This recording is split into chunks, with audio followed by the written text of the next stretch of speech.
Thank you for joining Wars of the Roses. As we continue with Part 4, Origin, Nature and Object of the Ancient Mysteries, from An Exposition of the Mysteries or Religious Dogmas and Customs of the Ancient Egyptians, Pythagoreans and Druids, also an inquiry into the origin, history and purport of Freemasonry, by John Fellows, AM. Chapter 2, Origin, Nature and Object of the Ancient Mysteries, abridged from Bishop Warburton's Divine Legation of Moses with notes and remarks pointing out their identity with Freemasonry, etc. It is proper to premise that the author uniformly refers to the works of the writers which he quotes, and generally gives the passages in the original language in which they were written. His quotations from the Aeneid, the Metamorphoses of Apuleius and some other works given in the Latin language are here rendered into English. A few Greek passages in his work are also given in translation, and all Greek terms are put in Roman characters for the benefit of the general reader.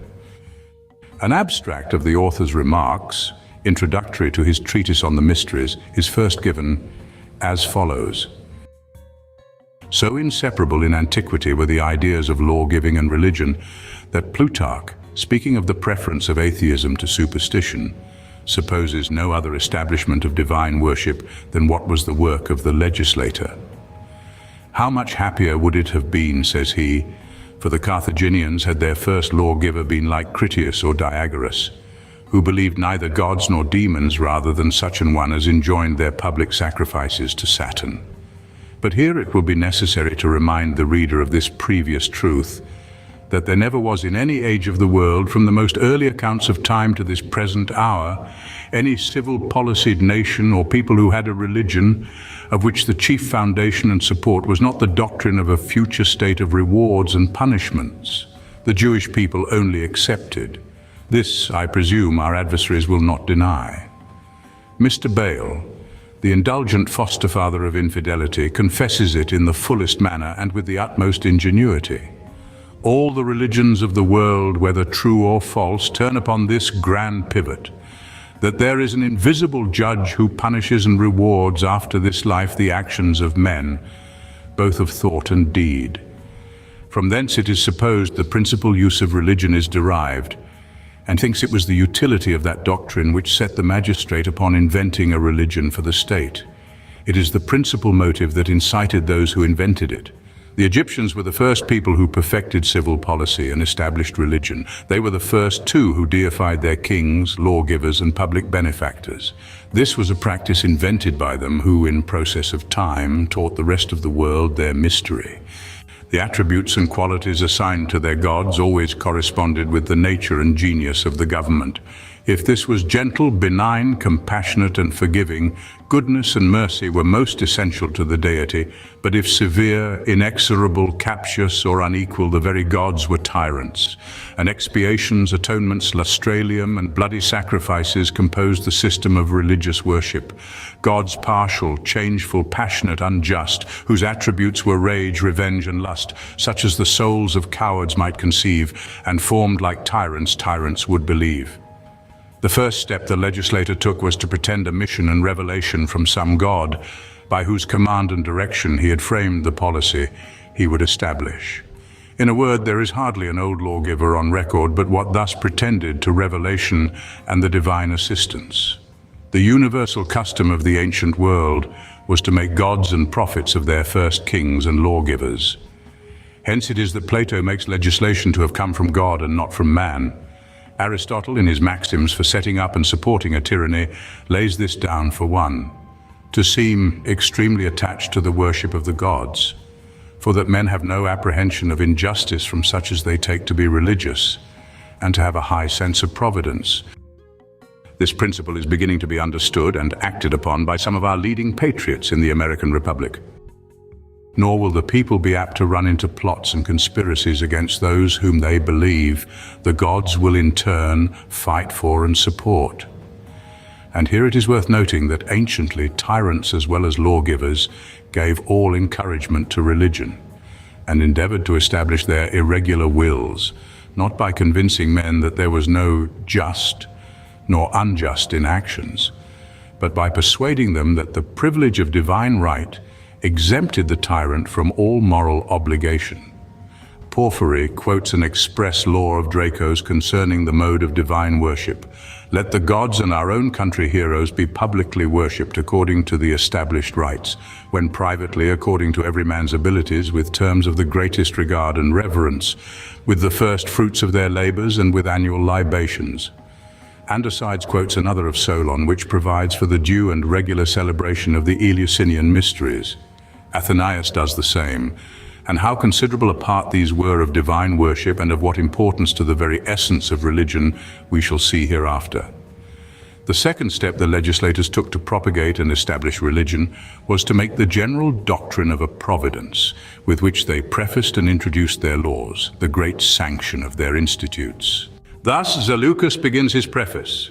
Every inhabitant, whether of town or country, should first of all be firmly persuaded of the being and existence of the gods, which belief he will be readily induced to entertain when he contemplates the heavens, regards the world, and observes the disposition, order, and harmony of the universe, which can neither be the work of blind chance nor of man. These gods are to be worshipped as the cause of all the real good we enjoy.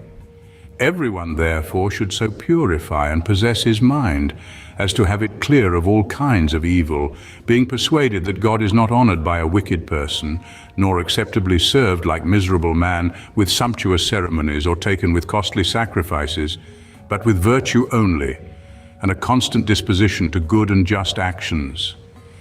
And much in the same fashion does Charondas introduce his laws. In imitation of this practice, Plato likewise and Cicero both preface their laws with the sanctions of religion. And though these two great men were not, strictly speaking, lawgivers in form, yet we are not to suppose that what they wrote in this science was like the dreams of the sophists, for the amusement of the idle and curious. They were both well practiced in affairs and deeply conversant in human nature, and they formed their speculative institutes on the plan and in the spirit and views of ancient legislation, the foundation of Plato's being the Attic laws and the foundation of Cicero's the 12 tables. Plato makes it the necessary introduction to his laws to establish the being and providence of the gods by a law against sacrilege. And he explains what he means by sacrilege in the following words. Either the denial of the being of the gods, or, if that be owned, the denial of their providence over men, or thirdly, the teaching that they are flexible and easy to be cajoled by prayer and sacrifice. Plutarch, in his treatise of Isis and Osiris, remarks that in Crete there was a statue of Jupiter without ears, the Cretians judging it fit that he who is the ruler and lord of all things should hear no one. See Taylor's translation, Jamblichus, page 218. And afterwards, it is not of small consequence that what we hear reason about the gods should by all means be made probable, as that they are, and that they are good, and that their concern for justice takes place of all other human considerations. For this, in our opinion, seems to be the noblest and best preface that can be made to a body of laws. In compliancy with this declaration, Cicero's preface to his laws is conceived in the following terms. Let our citizens then be, first of all, firmly persuaded of the government and dominion of the gods, that they are the lords and masters of the world, that all things are disposed by their power, direction, and providence, and that the whole race of mankind is in the highest manner indebted to them, that they are intimately acquainted with everyone's state and condition, that they know what he does, what he thinks, with what disposition of mind, and with what degree of piety he performs the acts and offices of religion, and that accordingly they make a distinction between the good and evil, and then follow the laws themselves, the first of which is conceived in these words. Let those who approach the gods be pure and undefiled, let their offerings be seasoned with piety, and all ostentation of pomp omitted. The God himself will be his own avenger on transgressors. Let the gods and those who are ever reckoned in the number of celestials be worshipped, and those likewise whom their merits have raised to heaven, such as Hercules, Bacchus, Aesculapius, Castor, Pollux, and Romulus. And let chapels be erected in honor to those qualities, by whose aid mortals arrive thither, such as reason, virtue, piety, and good faith. institution of the mysteries. The next step the legislator took was to support and affirm the general doctrine of a providence, which he had delivered in his laws, by a very circumstantial and popular method of inculcating the belief of a future state of rewards and punishments. This was the institution of the mysteries, the most sacred part of pagan religion, and artfully framed to strike deeply and forcibly into the minds and imaginations of the people. I propose, therefore, to give a full and distinct account of this whole matter, and the rather because it is a thing little known or attended to. The ancients who wrote expressly on the mysteries, such as Melanthius, Menander, Hesychius, Soterides, and others, not being come down to us, so that the modern writers on this subject are altogether in the dark concerning their origin and end, not excepting Mercius himself, to whom, however, I am much indebted for abridging my labor in the search of those passages of antiquity which make mention of the Eleusinian mysteries, and for bringing the greater part of them together under one view. To avoid ambiguity, it will be proper to explain the term. Each of the pagan gods had, besides the public and open, a secret worship paid unto him, to which none were admitted but those who had been selected by preparatory ceremonies called initiation. This secret worship was termed the mysteries. But though every god had, besides his open worship, the secret likewise, yet this latter did not everywhere attend the former, but only there where he was the patron god or in principal esteem. Thus, when in consequence of that intercommunity of paganism, which will be explained hereafter, one nation adopted the gods of another, they did not always take in at the same time the secret worship or mysteries of that god. So in Rome, the public and open worship of Bacchus was in use long before his mysteries were admitted. But on the other hand, again, the worship of the strange god was sometimes introduced only for the sake of his mysteries, as in the same city that of Isis and Osiris. Thus stood the case in general. The particular exceptions to it will be seen in the sequel of this dissertation. The first and original mysteries, of which we have any sure account, were those of Isis and Osiris in Egypt, from whence they were derived to the Greeks, under the presidency of various gods as the institutor thought most for his purpose. Zoroaster brought them into Persia, Cadmus and Inachus into Greece at large, Orpheus into Thrace, Melampus into Argos, Trophonius into Boeotia, Minos into Crete, Cinyras into Cyprus, and Erechtheus into Athens. And as in Egypt they were to Isis and Osiris, so in Asia they were to Mithras, in Samothrace to the mother of the gods, in Boeotia to Bacchus, in Cyprus to Venus, in Crete to Jupiter, in Athens to Ceres and Proserpine, in Amphissa to Castor and Pollux, in Lemnos to Vulcan, and so to others in other places, the number of which was incredible. But their end, as well as nature, was the same in all, to teach the doctrine of a future state.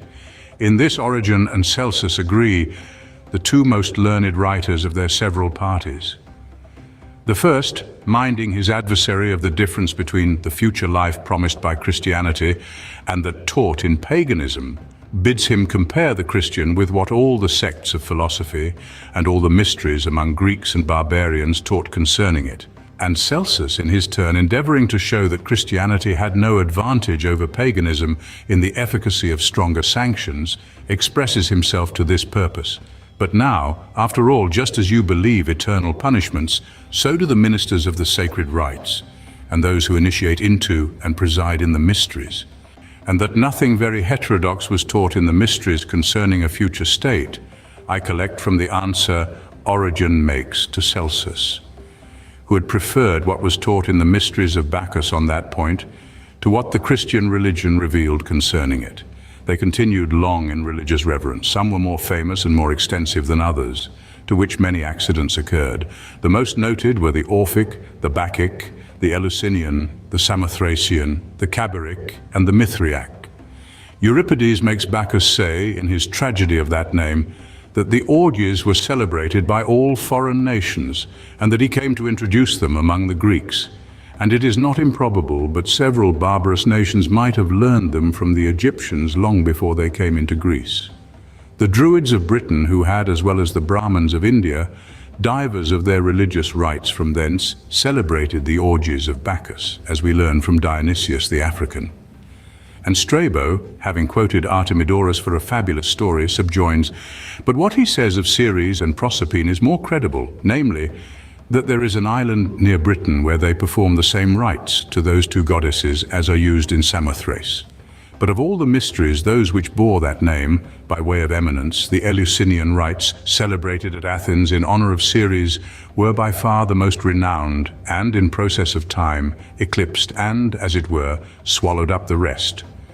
Their neighbors round about very early practiced these mysteries to the neglect of their own. In a little time all Greece and Asia Minor were initiated into them, and at length they spread over the whole Roman Empire, and even beyond the limits of it. I insist not, says Tully, on those sacred and august rites of Eleusis, where from the remotest regions men come to be initiated. And we are told in Zosimus that these most holy rites were then so extensive as to take in the whole race of mankind. Aristides calls Eleusis the common temple of the earth, and Pausanias says the rites performed there as much excelled all other rites, instituted for the promotion of piety, as the gods excelled the heroes. How this happened is to be accounted for from the nature of the state which gave birth to these mysteries. Athens was a city the most devoted to religion of any upon the face of the earth.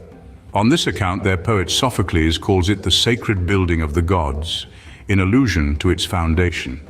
Nor was it a less compliment St. Paul intended to pay the Athenians when he said, "Ye men of Athens, I perceive that in all things ye are too superstitious." Acts 16:22. And Josephus tells us that they were universally esteemed the most religious people of Greece. Hence, in these matters, Athens became the pattern and standard to the rest of the world. In discoursing, therefore, of the mysteries in general, we shall be forced to take our ideas of them chiefly from what we find practiced in the Eleusinian. Nor need we fear to be mistaken, the end of all being the same, and all having their common original from Egypt. To begin with the general purpose and design of their institution, this will be understood by showing what they communicated promiscuously to all. To support the doctrine of a providence which they taught governed the world, they enforced the belief of a future state of rewards and punishments by all kinds of methods. But as this did not quite clear up the intricate ways of providence, they added the doctrine of a metempsychosis, or the belief of a prior state, as we learn from Cicero and Porphyry, the latter of whom informs us that it was taught in the mysteries of the Persian Mithras. This was an ingenious solution invented by the Egyptian lawgivers to remove all doubts concerning the moral attributes of God, and so, consequently, to establish the belief of his providence from a future state. For the lawgiver knew how precarious that belief was, while the moral attributes of God remained doubtful and uncertain. In cultivating the doctrine of a future life, it was taught that the initiated would be happier in that state than all other mortals, that while the souls of the profane, at their leaving the body, stuck fast in mire and filth and remained in darkness, the souls of the initiated winged their flight directly to the happy islands and the habitations of the gods. This promise was as necessary for the support of the mysteries as the mysteries were for the support of the doctrine.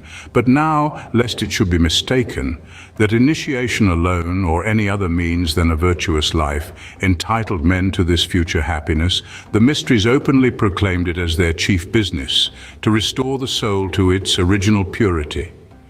It was the end and design of initiation, says Plato, to restore the soul to that state from whence it fell, as from its native seat of perfection. They contrived that everything should tend to show the necessity of virtue, as appears from Epictetus. Thus the mysteries became useful. Thus we seize the true spirit of them when we begin to apprehend that everything therein was instituted by the ancients for instruction and amendment of life. Porphyry gives us some of those moral precepts which were enforced in the mysteries, as to honor their parents, to offer up fruits to the gods, and to forbear cruelty towards animals. In pursuance of this scheme, it was required in the aspirant to the mysteries that he should be of a clear and unblemished character, and free even from the suspicion of any notorious crime. To come to the truth, he was severely interrogated by the priest or hierophant, impressing him with the same sense of his obligation to conceal nothing, as is now done at the Roman confessional. As appears from the repartees which Plutarch records, in his laconic apothegms of Lysander, when he went to be initiated into the Samothracian mysteries, He was required by the Hierophant to confess every wicked act that he had committed during his whole life. Why initiation into these mysteries is called inquiring of the oracles will be seen afterwards.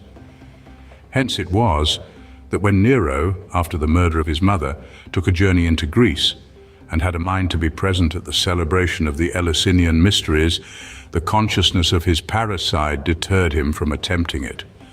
On the same account, the good Emperor M. Antoninus, when he would purge himself to the world of the death of Avidius Cassius, chose to be initiated into the Eleusinian mysteries, it being notorious that none were admitted into them who labored under the just suspicion of any heinous immorality. This was originally a fundamental condition of initiation observed in common by all the mysteries. During the celebration of the mysteries, they were enjoined the greatest purity and highest elevation of mind. When you sacrifice or pray, says Epictetus in Arian, go with a prepared purity of mind and with dispositions so previously disposed as are required of you when you approach the ancient rites and mysteries. And Proclus tells us that the mysteries and the initiations drew the souls of men from a material, sensual, and merely human life and joined them in communio with the gods. Nor was a less degree of purity required of the initiated for their future conduct. They were obliged by solemn engagements to commence a new life of strictest piety and virtue, into which they were entered by a severe course of penance, proper to purge the mind of its natural defilements. Gregory Nazianzen tells us that no one could be initiated into the mysteries of Mithras till he had undergone all sorts of mortifying trials and had approved himself holy and impassible. The consideration of all this made Tertullian say that in the mysteries, truth herself took on every shape to oppose and combat truth. And Austin, that the devil hurried away deluded souls to their destruction when he promised to purify them by those ceremonies called initiations. The initiated, under this discipline and with these promises, were esteemed the only happy men. Aristophanes, who speaks the sense of the people, makes them exult and triumph after this manner. On us only does the sun dispense his blessings, we only receive pleasure from his beams. We who are initiated and perform towards strangers and citizens all acts of piety and justice. And Sophocles, to the same purpose, life only is to be had there. All other places are full of misery and evil. Happy, says Euripides, is the man who hath been initiated into the greater mysteries and leads a life of piety and religion. And the longer anyone had been initiated, the more honorable they deemed him. It was even scandalous not to be initiated, and however virtuous the person otherwise appeared, he became suspicious to the people, as was the case of Socrates and, in after times, of Demonax. No wonder then if the superior advantages of the initiated both here and hereafter should make the mysteries universally aspired to. And indeed they soon grew as comprehensive in the numbers they embraced, as in the regions and countries to which they extended. Men, women and children ran to be initiated. Thus, Apuleius describes the state of the mysteries even in his time. There was an influx of a crowd of those who had been initiated in the sacred rites of the goddess, consisting of men and women of every degree and of every age, resplendent with the pure whiteness of linen garments.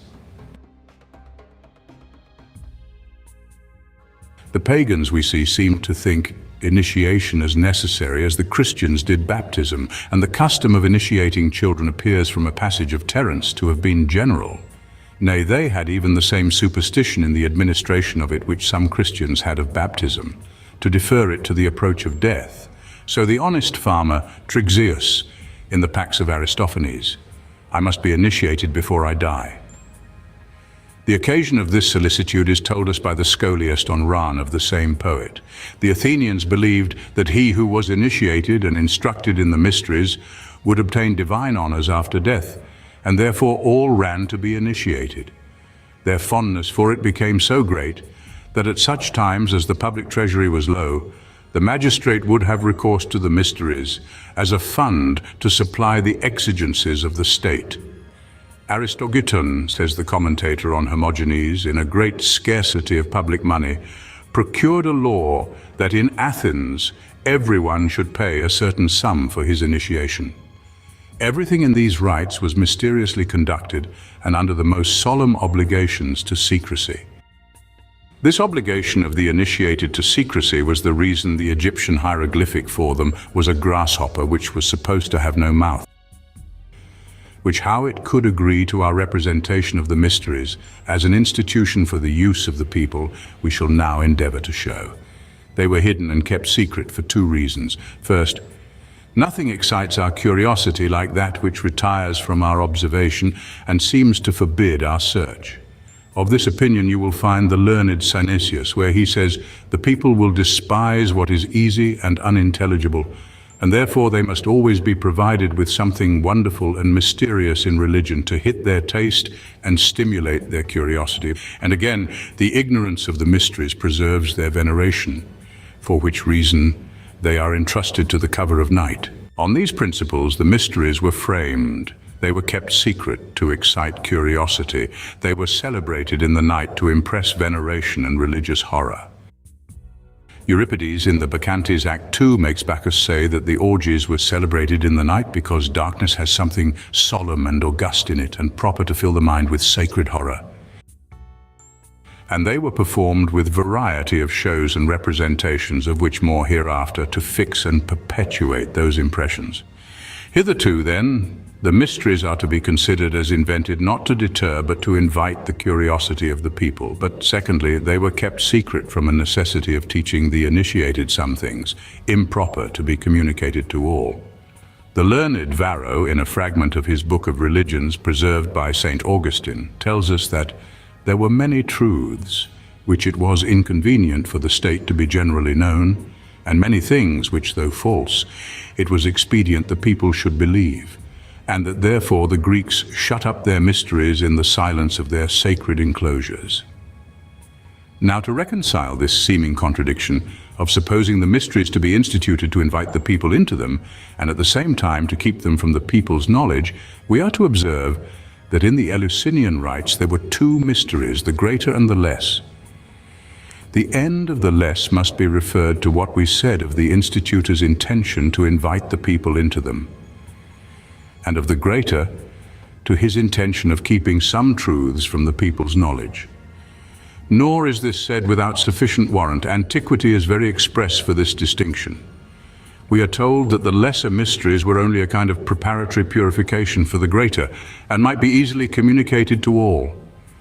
That 4 years was the usual time of probation for those greater mysteries, in which, as Clemens Alexandrinus expressly informs us, the secrets were deposited. However, as it is very certain that both the greater and lesser mysteries were instituted for the benefit of the state, it follows that the doctrines taught in both were equally for the service of society. Only with this difference, some without inconvenience might be taught promiscuously, others could not. On the whole, the secret in the lesser mysteries was some hidden rites and shows to be kept from the open view of the people, only to invite their curiosity, and the secret in the greater, some hidden doctrines to be kept from the people's knowledge for the very contrary purpose. For the shows common both to the greater and lesser mysteries were only designed to engage the attention and raise their devotion. But it may be worthwhile to inquire more particularly into the hidden doctrines of the greater mysteries, for so religiously was the secret kept that the thing seems still to lie involved in darkness. We shall therefore proceed cautiously and try, from the obscure hints dropped up and down in antiquity, pandere res alta terra et caligine mersas, lay open things hidden in the deep earth and in obscurity. To begin with a passage of Clemens Alexandrinus.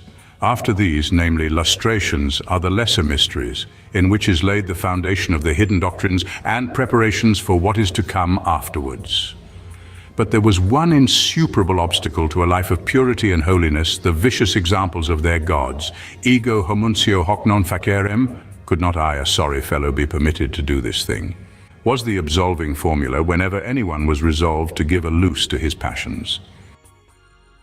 Terence, Eunuchus, Act 3, Scene 5. Euripides puts this argument into the mouths of several of his speakers up and down his tragedies. Helen, in the 4th act of the Trojan Women, says, "How could I resist a goddess whom Jupiter himself obeys?"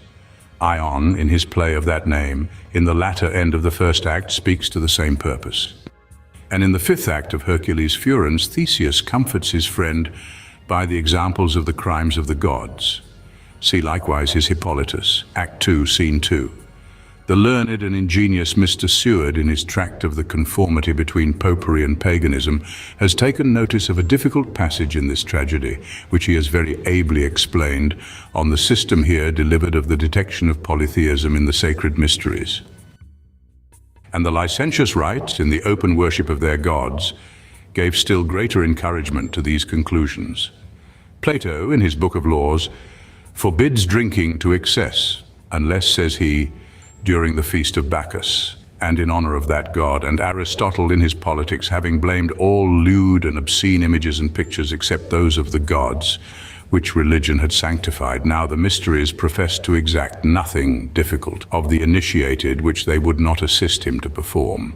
It was necessary then to remedy this evil, which they did by striking at the root of it, so that such of the initiated as were judged capable were made acquainted with the whole delusion.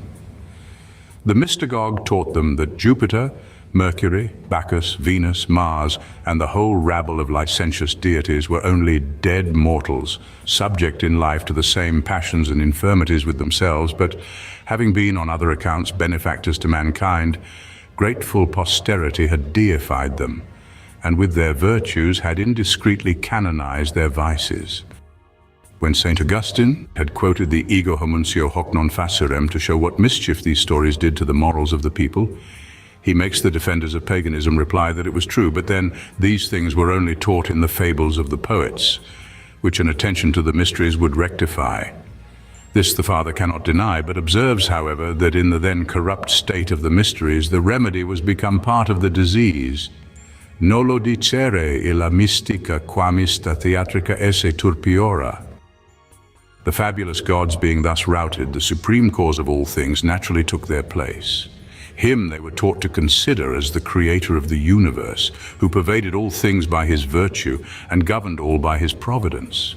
But here it must be observed that the discovery of this supreme cause was made consistent with the notion of local tutelary deities being superior to men and inferior to God, and by him set over the several parts of his creation. This was an opinion universally holden by antiquity and never brought into question by any theist.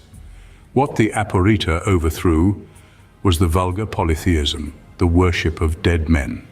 From this time, the initiated had the title of epoptes, by which was meant one that sees things as they are and without disguise, whereas before he was called maestes, which has a contrary signification.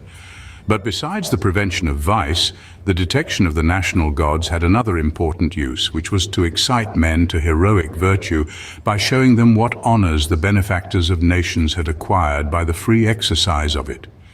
And this, as will be shown hereafter, was the chief reason why princes, statesmen, and leaders of colonies and armies all aspired to be partakers of the greater mysteries. Thus we see how what was taught and required in the lesser mysteries became the foundation of instruction in the greater. The obligation to a good life there made it necessary to remove the errors of vulgar polytheism here, and the doctrine of a providence taught previously in those facilitated the reception of the sole cause of all things, when finally revealed in these. Such were the truths which Varro, as quoted above, tells us it was expedient for the people to know. These two were the truths which the Pontifex Scaevola said were to be kept hid from the people. It is recorded in books that Scaevola, a very learned pontiff, argued that three kinds of gods had been handed down to us, one by the poets, another by the philosophers, the third by the rulers of the state. The first kind, he says, is worthless, the second not suitable for commonwealths because it contains certain things, the knowledge of which is prejudicial to the people. What then are those things which are prejudicial to the multitude? These, he says, that Hercules, Aesculapius, Castor, Pollux are not gods, but were men who departed human life. Augustine, City of God, Book 4, Chapter 27. He supposed indeed the error of vulgar polytheism to be so inveterate that it was not to be expelled without throwing society into convulsion. But Plato spoke out. He owned it to be difficult to find the Father and Creator of the universe, and when found, impossible to discover him to all the world. Besides, there was another reason why the institutors of the mysteries, who were lawgivers, should be for keeping this truth a secret. They had had themselves the chief hand in the rise of vulgar polytheism. They contrived it for the sake of the state, and to keep the people in awe under a greater veneration for their laws. This polytheism the poets had depraved by inventing or recording vicious stories of the gods and heroes which the lawgivers were willing to have stifled, and they were only such stories that, in their opinion, as may be seen in Plato, made polytheism hurtful to the state. That this accounts for the secret in the greater mysteries is no precarious hypothesis, raised merely on conjecture.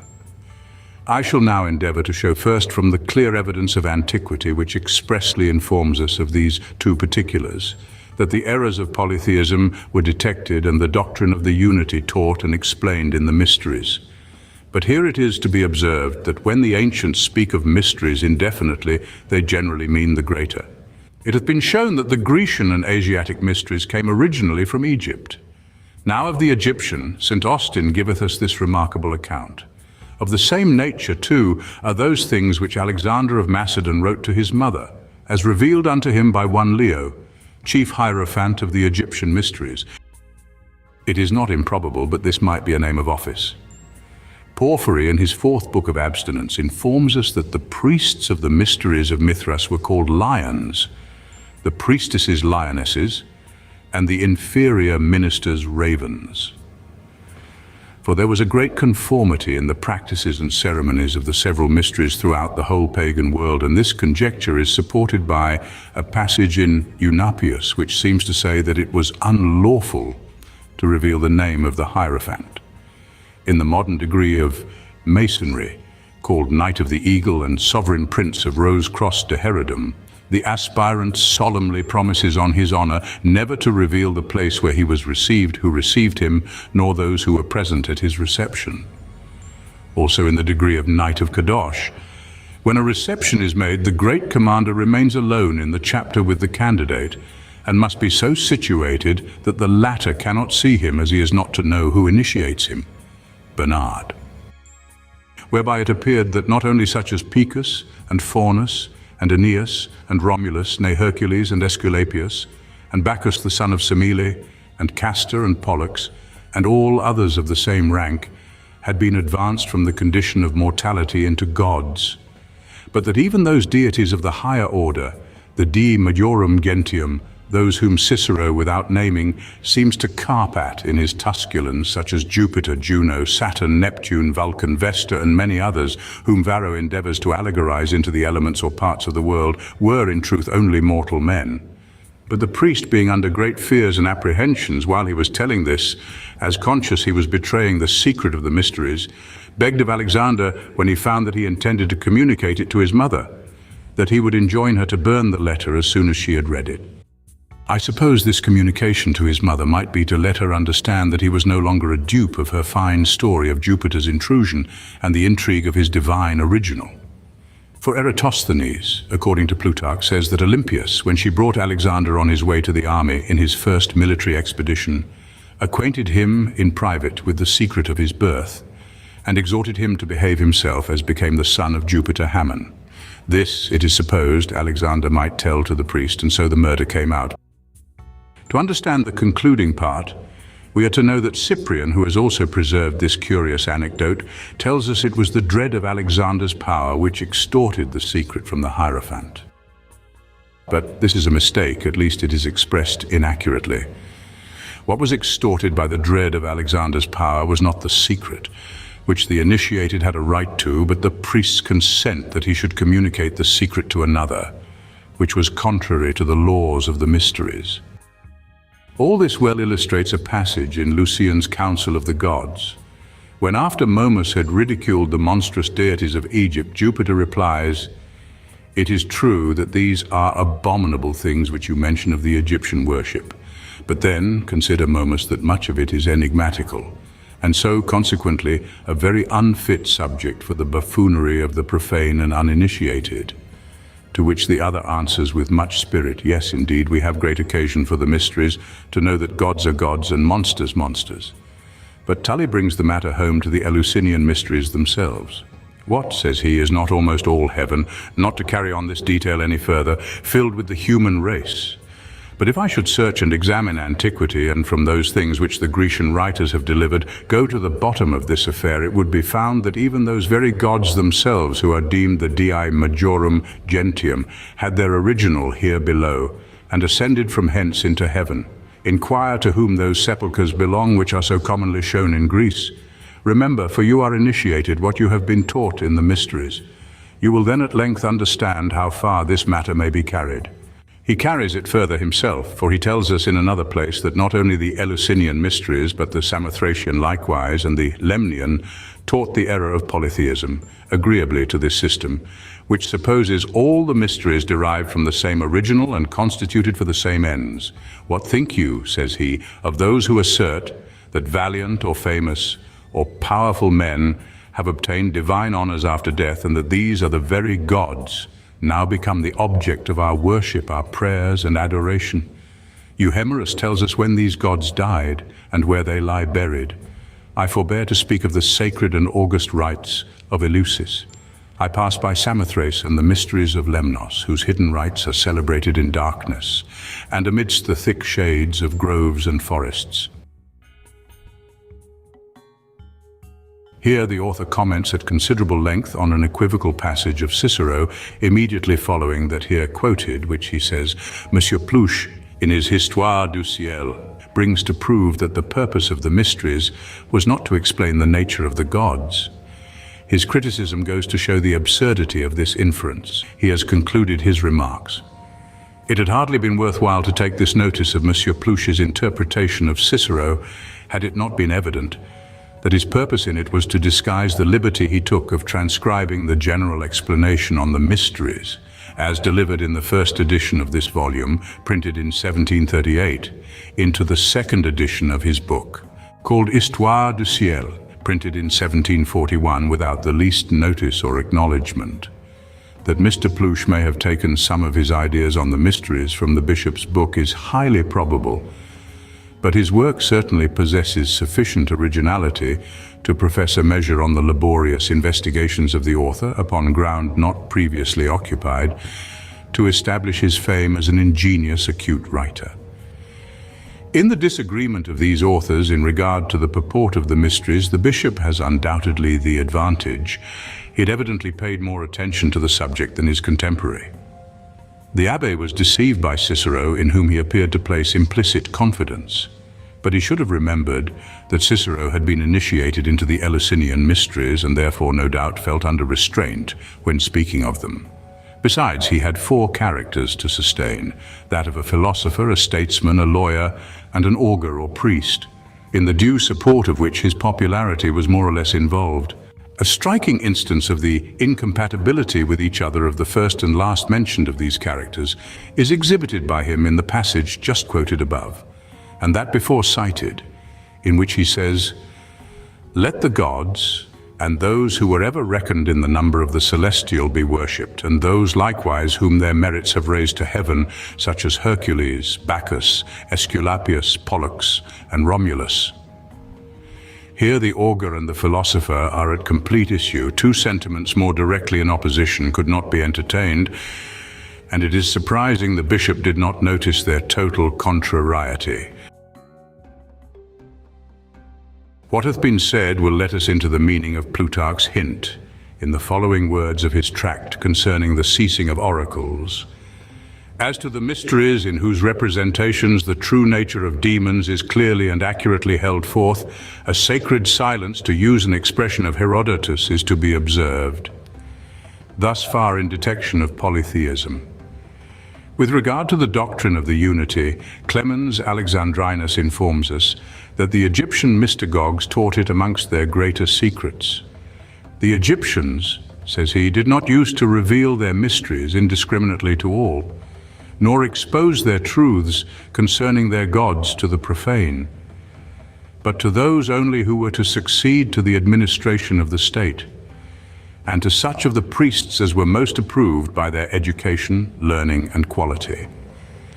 But to come to the Grecian mysteries, Chrysippus, as quoted by the author of the Etymologium Magnum, speaks to this purpose.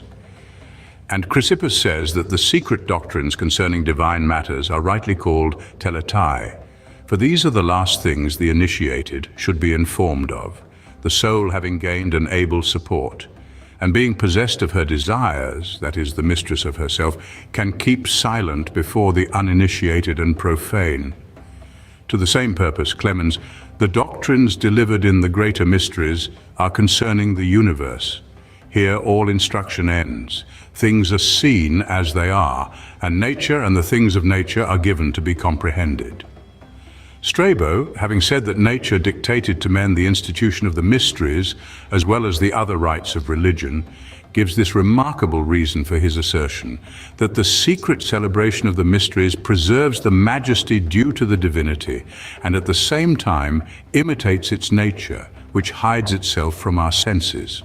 Here Strabo takes in all that is said both of the gods and of nature in the two preceding passages from Chrysippus and Clemens, and shows that by nature is not meant the cosmical but theological nature, a plain intimation of the nature of the secret.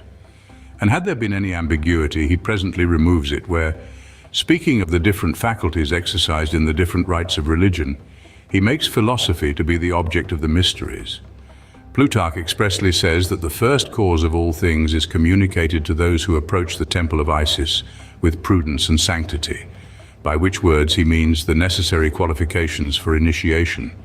We find Galen intimating, not obscurely, that the doctrine of the divine nature was taught in those very mysteries. In his excellent tract of the use of the parts of the human body, he has these words: "The study, therefore, of the use of the parts is not only of service to the mere physician, but of much greater to him who joins philosophy to the art of healing, and in order to perfect himself in this mystery, labors to investigate the universal nature. They who initiate themselves here, whether private men or bodies, will find, in my opinion, nobler instruction than in the rites either of Eleusis or Samothrace." A clear implication that to lead men thither was their special business.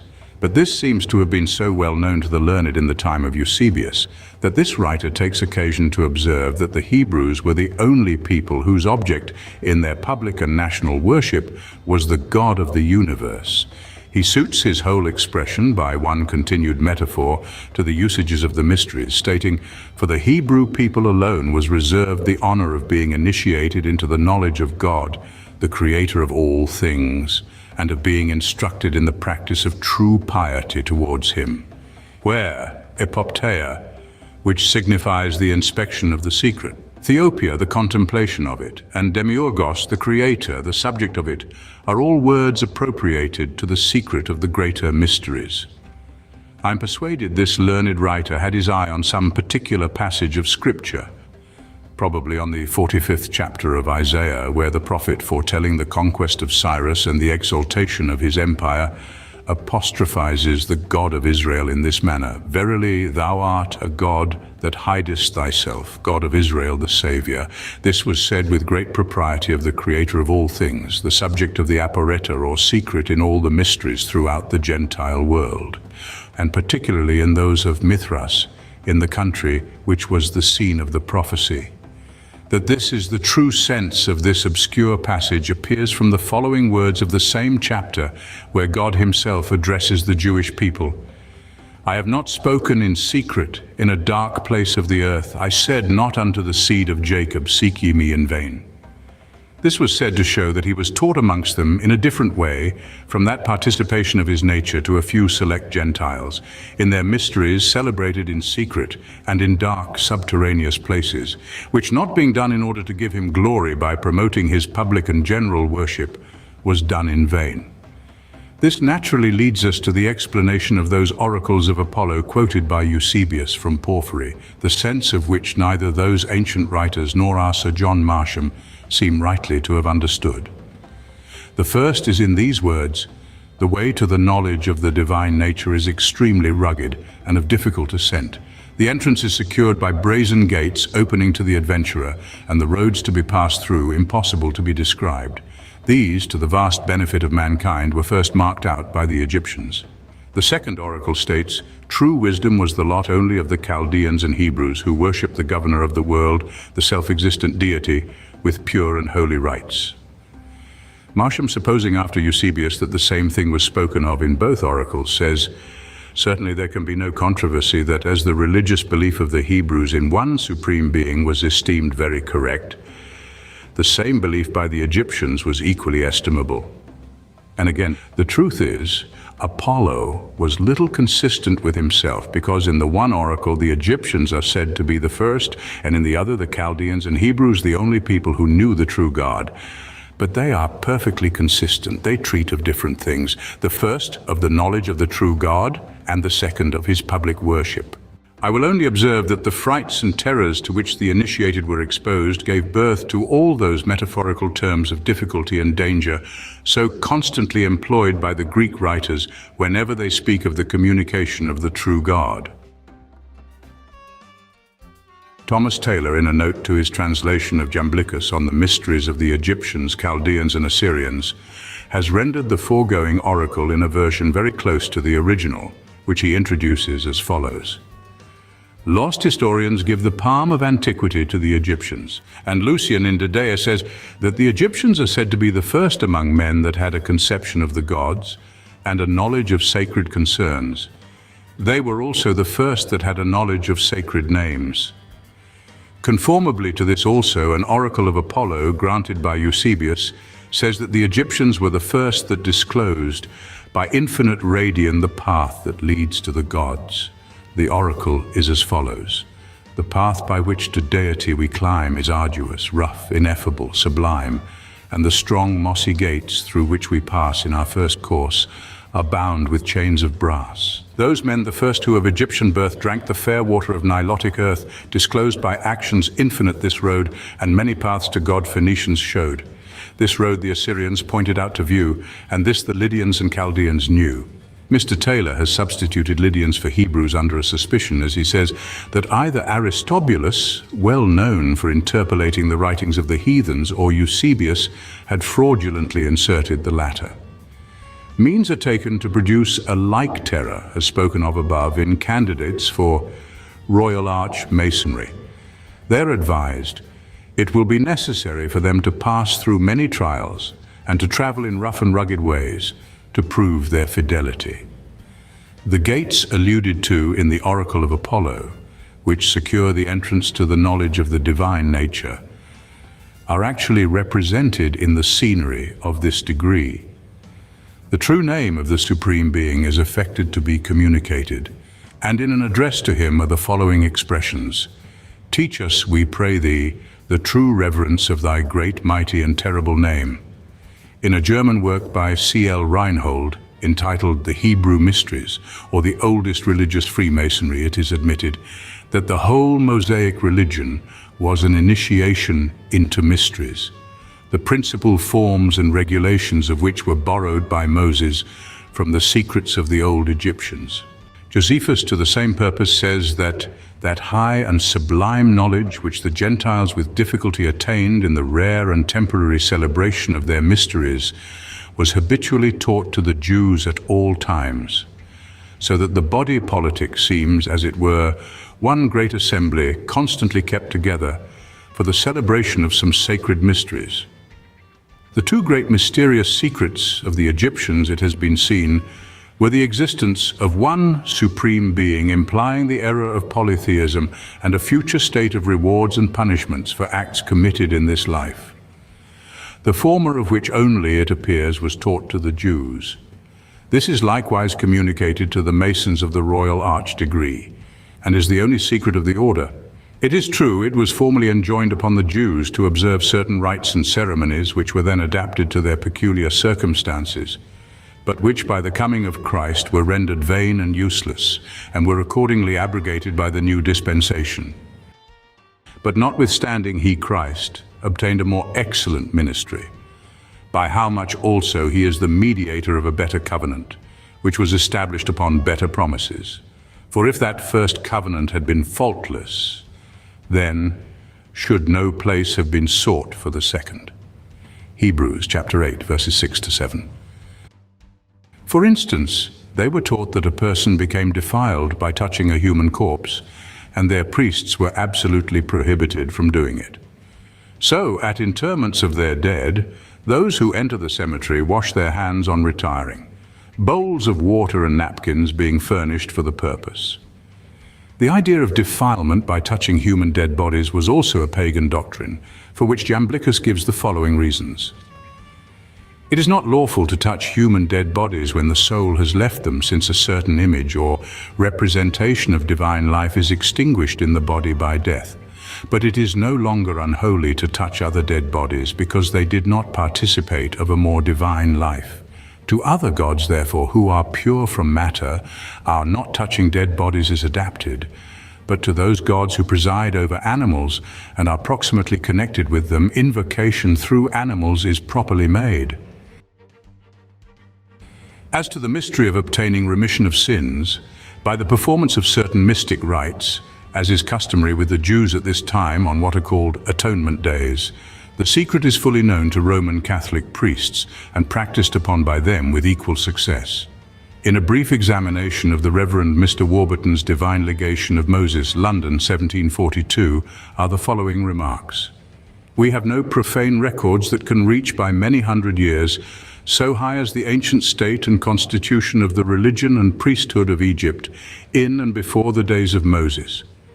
But as the Mosaic constitution itself was accommodated to the natural temper and bias of a people perfectly Egyptianized and who knew nothing but the language, religion, laws and customs of Egypt, and as this people could never be brought off from the religion and customs to which they had been naturalized, the history of Moses and the prophets gives one almost as just and adequate a notion of the religion, priesthood, and worship of Egypt as if their own history had been handed down to us. Of this we need no other or more authentic authority than our learned author's own concessions, who has granted as much in this respect as could have been desired. And though Moses attempted in his law to reform the religion of Egypt with regard to their symbolical polytheism or sidereal worship by images, yet this could never be subdued, but the gross of the people still continued in the symbolical worship of Egypt, except when restrained from it by force and compulsion under some of their kings. But they immediately fell back again to the same sort of religion and worship, as soon as that restriction and legal persecution were relaxed or taken off. Thus, I think it appears that the apparata in the greater mysteries were the detection of the origin of vulgar polytheism and the discovery of the doctrine of the unity. What has been said will give light to a strange story told by Thucydides, Plutarch and others of a debauch and night ramble of Alcibiades just before his expedition to Syracuse, in which, they say, he revealed to and acted over with his companions the mysteries of Ceres, that he assumed the office of the Hierophant, and called some of those he initiated Mystae and others Epoptai, and that lastly they broke all the statues of Hermes. These are mentioned as distinct actions and unconnected with one another. But now we see their relations and how one arose from the other. For Alcibiades, having revealed the origin of polytheism and the doctrine of the unity to his companions, nothing was more natural than for men heated with wine to run forth in a kind of religious fury and break the statues of their idols. For what he acted over was the greater mysteries, as appears from Plutarch's calling them the mysteries of Ceres, and from Alcibiades calling some Epoptai, the name of those who participated of the greater mysteries. I will venture to go further and give the very history repeated and the very hymn sung on these occasions to the initiated, in the first of which was delivered the true origin and progress of vulgar polytheism, and in the other, the unity of the deity. For it appears to me that the celebrated fragment of Sanchoniatho, the Phoenician, translated by Philobiblius and preserved by Eusebius, containing a genealogical account of the first ages, is that history, as it was wont to be read to the initiated in the celebration of the Egyptian and Phoenician mysteries, the purpose of it being to inform us that their popular gods, whose chronicle is there given according to their generations, were only dead men deified.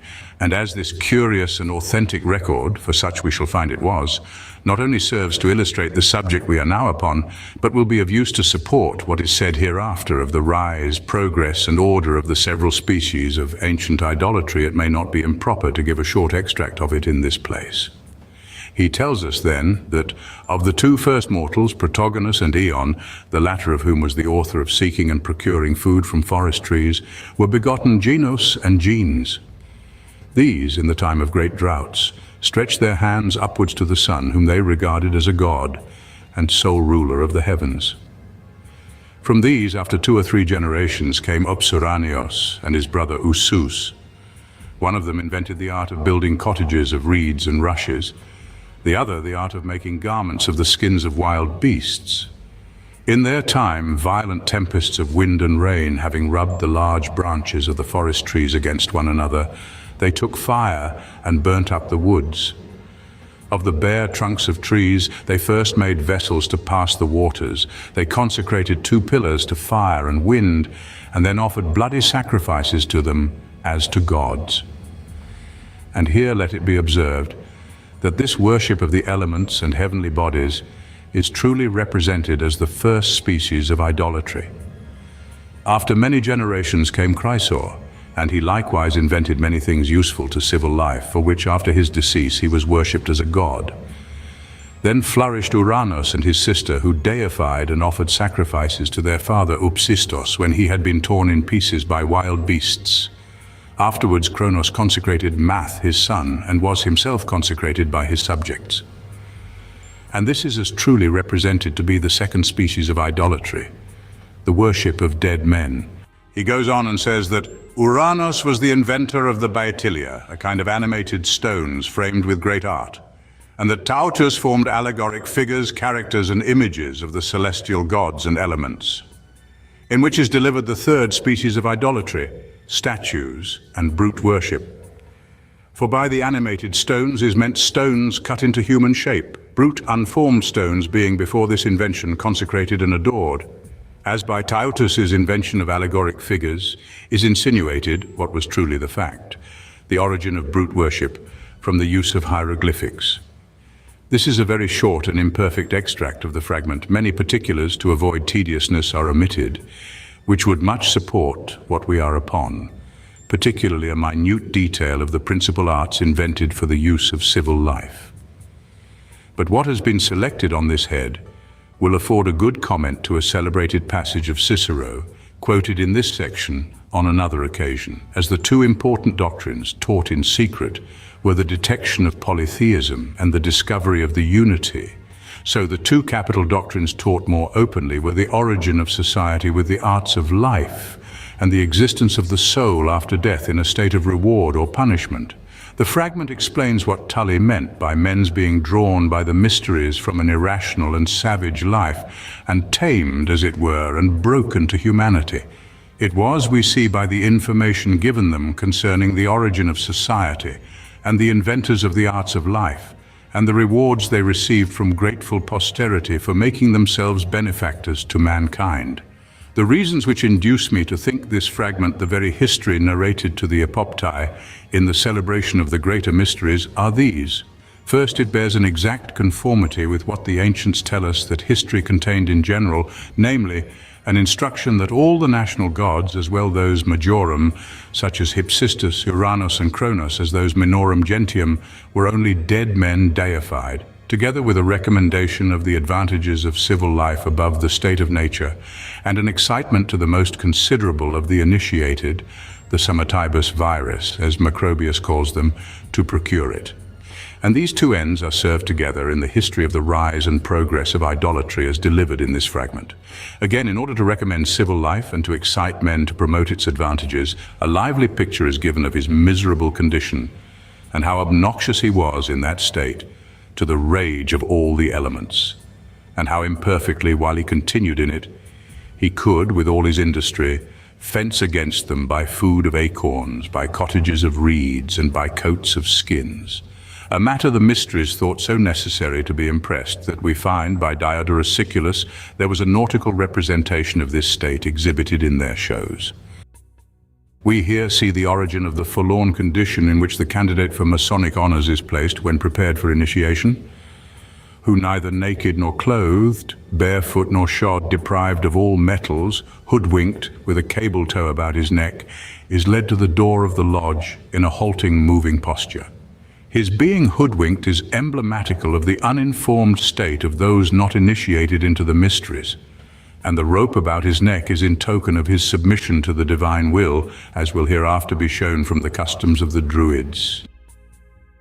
And what stronger excitement had heroic minds than to be taught, as they are in this fragment, that public benefits to their fellow creatures were rewarded with immortality.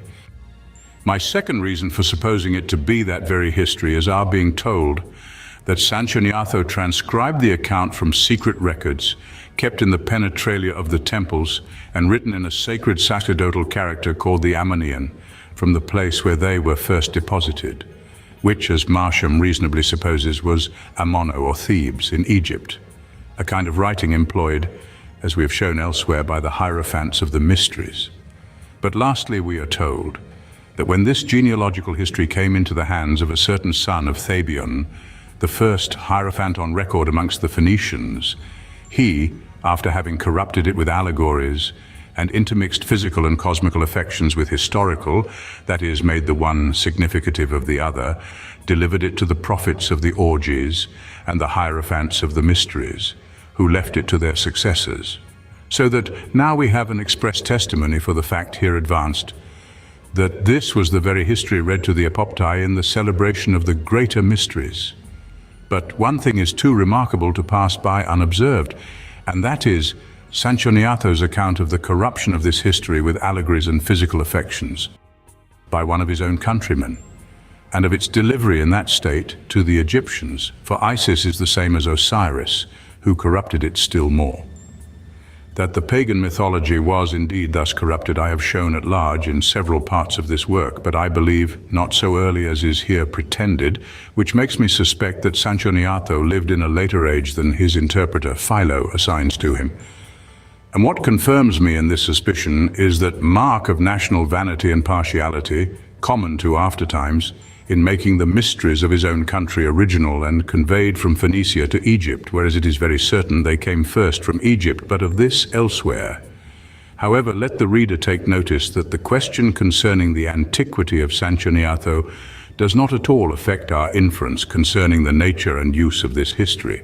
A criticism of that very knowing and sagacious writer, Father Simon of the Oratory, will show the reader how groundless the suspicions of learned men are concerning the genuineness of this fragment. Father Simon imagines that Porphyry forged the history of Sanchoniatho under the name of a translation by Philobiblius, and conjectures his purpose in so doing was to support paganism, by taking from it its mythology and allegories, which the Christian mind perpetually objected to it.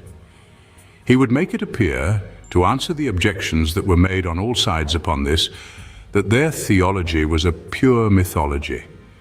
They go back to the times which had preceded the allegories and the fictions of the sacrifices. But this learned man totally mistakes the case. The Christians objected to vulgar paganism, that the stories told of their gods were immoral. To this their priests and philosophers replied that these stories were only mythological allegories, which veiled all the great truths of theology, ethics, and physics. The Christians said this could not be, for that the stories of the gods had a substantial foundation in fact, these gods being only dead men deified, who in life had like passions and infirmities with others, for the truth of which they appealed to such writers as Sanchoniatho, who had given the history both of their mortal and immortal stations and conditions. How then could so acute an adversary as Porphyry, deeply engaged in this controversy, so far mistake the date of the question and grounds of his defense as to forge a book in support of his cause which totally overthrew it? The Reverend James Anderson, D.D., published in 1723 the first book on Masonry with the sanction of the Grand Lodge of England. The commencement of his work bears a strong resemblance to the foregoing fragment. Instead, however, of permitting the first inhabitants of the world to gain knowledge gradually by the aid of experience, he makes them finished artisans from the beginning. This was necessary for his purpose, which was to show the original establishment of the Freemason society, as his account throws much light upon the early history of man and the amazing progress of the arts and sciences in the first stages of human existence, and is moreover greatly relied upon by Masons. I will here give a short abstract of it.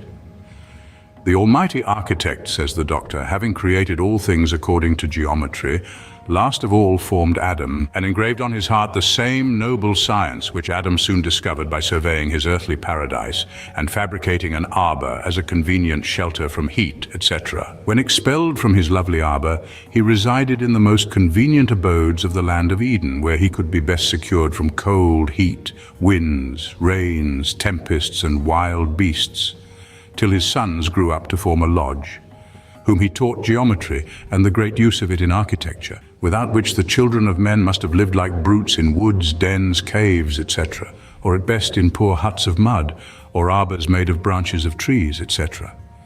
Tubal-Cain wrought in metals, Jubal elevated music, and Jabal extended his craft. Adam was succeeded in the grand direction of the craft by Seth, Enoch, Cain, Mahalaleel, and Jared, whose son Enoch was expert and bright both in the science and in the art. And being a prophet, he foretold the destruction of the earth for sin, first by water and afterwards by fire. Therefore Enoch erected 2 large pillars, the one of stone and the other of brick, whereon he engraved the abridgment of the arts and sciences, principally geometry and masonry. At last, when the world's destruction drew nigh, God commanded Noah to build the great ark or floating castle, and his 3 sons assisted, like a deputy and 2 wardens.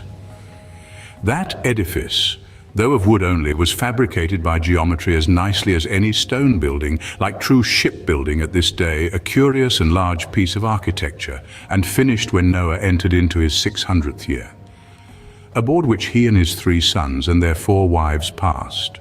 And having received the cargo of animals by God's direction, they were saved in the ark, while the rest perished in the flood for their immorality and unbelief. And so from these masons, or 4 grand officers, the whole present race of mankind are descended.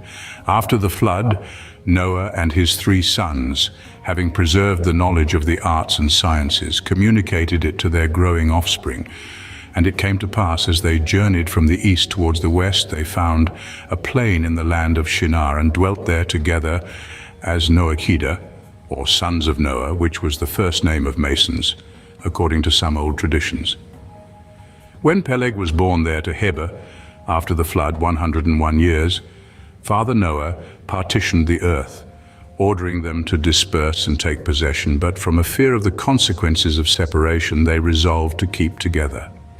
Nimrod, the son of Cush, the eldest son of Ham, was at the head of those that would not disperse, or if they must separate, they resolved to transmit their memorial monuments to future ages, and employed themselves under Grand Master Nimrod in the large and fertile vale of Shinar along the banks of the Tigris, in building a stately tower and city, the largest work that ever the world saw, and soon filled the vale with splendid edifices.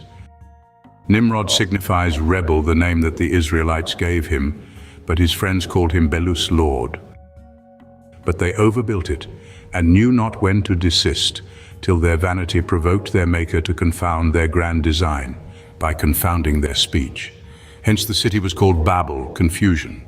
Thus they were forced to disperse about 53 years after they began to build, or after the flood 154 years, when the general migration from Shinar commenced.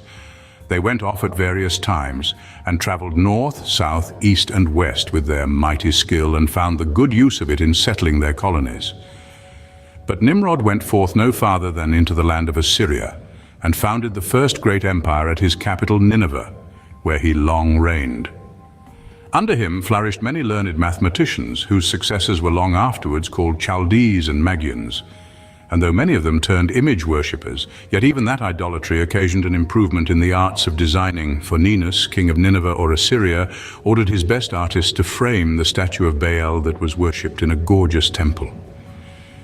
This history of Dr. Anderson is the only authority that Masonry can produce to substantiate the extraordinary antiquity which it claims. The specimen I have given of it is sufficient for the reader to form an opinion of its authenticity, as well as its resemblance to the fragment of Sanchoniatho. Nimrod, Bel, Baal, and Belus are supposed by mythologists to be the same person. We will turn to Warburton. We now come to the hymn celebrating the unity of the Godhead, which was sung in the Eleusinian mysteries by the Hierophant, habited like the Creator. A passage in Porphyry shows what kind of personage the Creator was represented by, and that it was, like all the rest, of Egyptian original and introduced into these secret mysteries for the reason above explained. And this I take to be the little Orphic poem quoted by Clemens Alexandrinus and Eusebius, which begins thus: I will declare a secret to the initiated, but let the doors be shut against the profane. But thou, Musaeus, the offspring of bright Selene, attend carefully to my song, for I shall deliver the truth without disguise. Suffer not therefore thy former prejudices to debar thee of that happy life which the knowledge of these sublime truths will procure unto thee, but carefully contemplate this divine oracle, and preserve it in purity of mind and heart. Go on in the right way, and see the sole governor of the world. He is one and of himself alone, and to that one all things owe their being. He operates through all, was never seen by mortal eyes, but does himself see everyone. That is his representative, but how he could be habited like the Creator, who was never seen by mortal eyes, it is difficult to imagine. The reasons which support my conjecture are these. 1.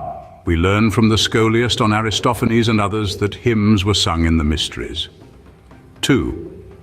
Orpheus, as we have said, first brought the mysteries from Egypt into Thrace and even religion itself. Hence it was called Threskeia, as being supposed the invention of the Thracian. 3. The verses which go under the name of Orpheus are at least more ancient than Plato and Herodotus, though since interpolated. It was the common opinion that they were genuine, and those who doubted of that yet gave them to the earliest Pythagoreans. 4. The subject of them are the mysteries under the several titles of Thronismoi, Metrui Teletai, Hieros Logos, and Katabasis. 5. Pausanias tells us that Orpheus's hymns were sung in the rites of Ceres, in preference to Homer's, though more elegant, for the reasons given above. 6. This hymn is addressed to Mustius, his disciple, who was said, though falsely, to institute the mysteries at Athens, as his master had done in Thrace, and begins with the formula used by the mystagogue on that occasion, warning the profane to keep at distance. And in the 4th line mentions that new life or regeneration to which the initiated were taught to aspire. 7. No other original than the singing the hymns of Orpheus in the Eleusinian mysteries can be well imagined of that popular opinion mentioned by Theodoret, that Orpheus instituted those mysteries when the Athenians had such certain records of another founder. 8. We are told that one article of the Athenians' charge against Diagoras for revealing the mysteries was his making the Orphic speech or hymn the subject of his common conversation. 9. But lastly, the account which Clemens gives of this hymn seems to put the matter out of question. His words are these: but the Thracian mystagogue, who was at the same time a poet, Orpheus, the son of Aeger, after he had opened the mysteries and sung the whole theology of idols, recants all he had said, and introduceth truth. The sacreds then truly begin, though late, and thus he enters upon the matter. To understand the force of this passage, we are to know that the mystagogue explained the representations in the mysteries, where, as we learn from Apuleius, the supernal and infernal gods passed in review. To each of these they sung a hymn which Clemens calls the theology of images, or idols. These are yet to be seen amongst the works ascribed to Orpheus. When all this was over, then came the aporeta, delivered in the hymn in question, and after that the assembly was dismissed, with these 2 barbarous words, cox omphax, which shows the mysteries not to have been originally Greek. The learned Mr. Leclerc well observes that this seems to be only an ill pronunciation of cots and omphits, which he tells us signify in the Phoenician tongue, watch and abstain from evil. In closing a royal arch chapter, the high priest says, may we invariably practice all those duties out of the chapter which are inculcated in it. Response: so mote it be. Amen. Bernard. Thus the reader sees the end and use both of the greater and less mysteries, and that, as well in what they hid as what they divulged, all aimed at the benefit of the state. To this end they were to draw in as many as they could to their general participation, which they did by spreading abroad the doctrine of a providence and a future state. and how much happier the initiated would be and what superior felicities they were entitled to in another life. It was on this account that antiquity is so full and express in this part. But then they were to make those they had got in as virtuous as they could, which they provided for by discovering, to such as were capable of the secret, the whole delusion of polytheism. Now, this being supposed, the shaking foundations was to be done with all possible circumspection and under the most tremendous seal of secrecy. For they taught the gods themselves punished the revealers of the secret, and not them only, but the hearers of it too. Nor did they altogether trust to that neither, for more effectually to curb an ungovernable curiosity, the state decreed capital punishments against the betrayers of the mysteries, and inflicted them with merciless severity, si quis arcanae mysteria, sereris sacra vulgaset, lege morti adicibatur. The case of Diagoras, the Milian, is too remarkable to be omitted. This man had revealed the Orphic and Eleusinian mysteries, and so passed with the people for an atheist, which at once confirms what hath been said of the object of the secret doctrines and of the mischief that would attend an indiscreet communication of them. He likewise dissuaded his friends from being initiated into these rites, the consequence of which was that the city of Athens proscribed him and set a price upon his head. While Socrates, who preached up the latter part of this doctrine and was likewise a reputed atheist, and Epicurus, who taught the former and was a real one, were suffered because they delivered their opinions only as points of philosophic speculation amongst their followers to live a long time unmolested. And this perhaps was the reason why Socrates declined being initiated. Some enlightened persons did not believe that to be virtuous there was any necessity for such an association. Diogenes was once advised to contract the sacred engagement, but he answered, Patrician, the notorious robber, obtained initiation. Epaminondas and Agesilaus never solicited it. Is it possible I should believe that the former will enjoy the bliss of the Elysian fields, while the latter shall be dragged through the mire of the infernal shades? Travels of Anacharsis, which, as it appeared a singular affectation, exposed him to much censure. But it was forborne with his usual prudence. He remembered that Aeschylus, on a mere imagination of his having given a hint in his scenes of something in the mysteries, had like to have been torn to pieces on the stage by the people, and only escaped by an appeal to the Areopagus, which venerable court acquitted him of that dangerous imputation on his proving that he had never been initiated. The famous Euhemerus, who assumed the same line of hierophant to the people at large, with more boldness than Socrates and more temperance than Epicurus, employed another expedient to screen himself from the laws, though he fell, and perhaps deservedly, under the same imputation of atheism. He gave a fabulous relation of a voyage to the imaginary island of Pangaea, a kind of ancient utopia, where in a temple of Jupiter he found a genealogical record which discovered to him the births and deaths of the greater gods, and in short, everything that the Hierophant revealed to the initiated on this subject. Thus, he too avoided the suspicion of a betrayer of the mysteries. This therefore is the reason why so little is to be met with concerning the aporeta. Varro and Cicero, the two most inquisitive persons in antiquity, affording but a glimmering light. The first giving us a short account of the cause only of the secret without mentioning the doctrine, and the other a hint of the doctrine without mentioning the cause. But now a remarkable exception to all we have been saying concerning the secrecy of the mysteries obtrudes itself upon us in the case of the Cretana, who, as Diodorus Siculus assures us, celebrated their mysteries openly and taught their aporeta without reserve. His words are these: At Knossos in Crete it was provided for by an ancient law that these mysteries should be shown openly to all, and that those things which in other places were delivered in secret should be hid from none who were desirous of knowing them. But as contrary as this seems to the principles delivered above, it will be found, on attentive reflection, altogether to confirm them. We have shown that the great secret was the detection of polytheism, which was done by teaching the original of the gods, their birth from mortals and their advancement to divine honor, for benefits done to their country or mankind. But But it is to be observed that the Cretans proclaimed this to all the world by showing and boasting of the tomb of Jupiter himself, the father of gods and men. How then could they tell that as a secret in their mysteries, which they told to everyone out of them? Nor is it less remarkable that the Cretans themselves, as Diodorus in the same place tells us, gave this very circumstance of their celebrating the mysteries openly as a proof of their being the first who had consecrated dead mortals. These are the old stories which the Cretans tell of their gods, who they pretend to say were born amongst them. And they urge this as an invincible reason to prove that the adoration, the worship, and the mysteries of these gods were first derived from Crete to the rest of the world. For whereas amongst the Athenians, those most illustrious mysteries of all, called the Eleusinian, those of Samothrace, and those of the Ciconians in Thrace, of Orpheus's institution, are all celebrated in secret, yet in Crete, and so on as above. For it seems the Cretans were proud of their invention and used this method to proclaim and perpetuate the notice of it.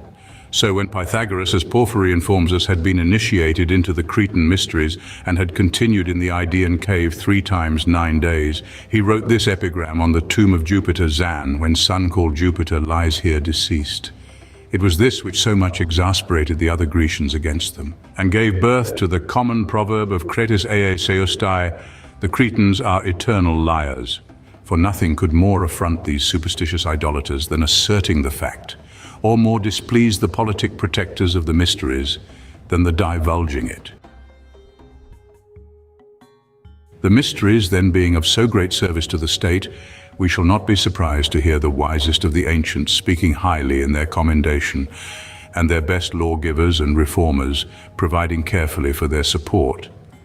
Ceres, says Isocrates, hath made the Athenians 2 presents of the greatest consequence, corn, which brought us out of a state of brutality, and the mysteries which teach the initiated to entertain the most agreeable expectations touching death and eternity. And Plato introduceth Socrates speaking after this manner. In my opinion, those who established the mysteries, whoever they were well skilled in human nature.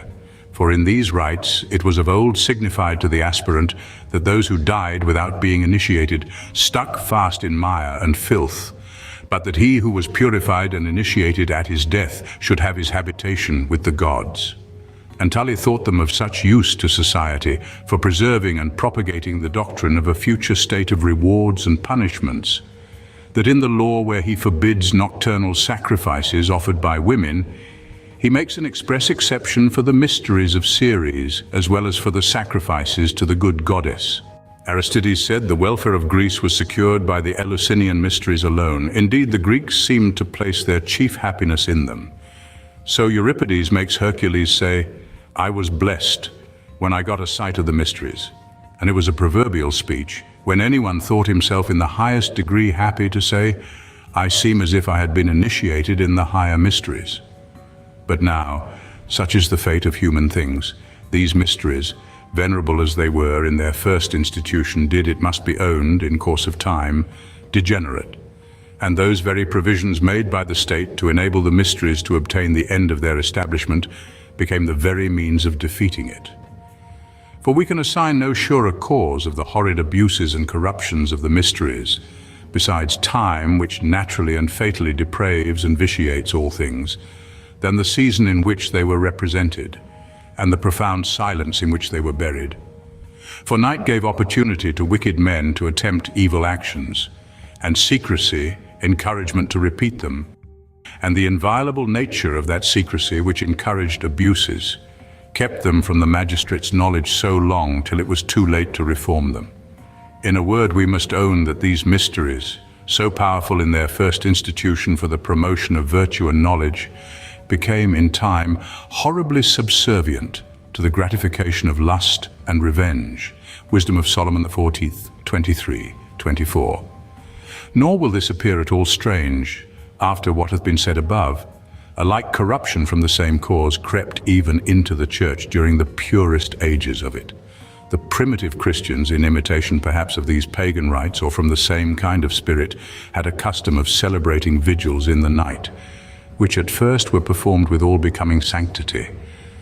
but in a little time they were so overrun with abuses that it was necessary to abolish them. And the same remedy, Cicero tells us, Diogondas the Theban was forced to apply to the disorders of the mysteries. However, this was not the only, though the most powerful cause of the deprivation of the mysteries.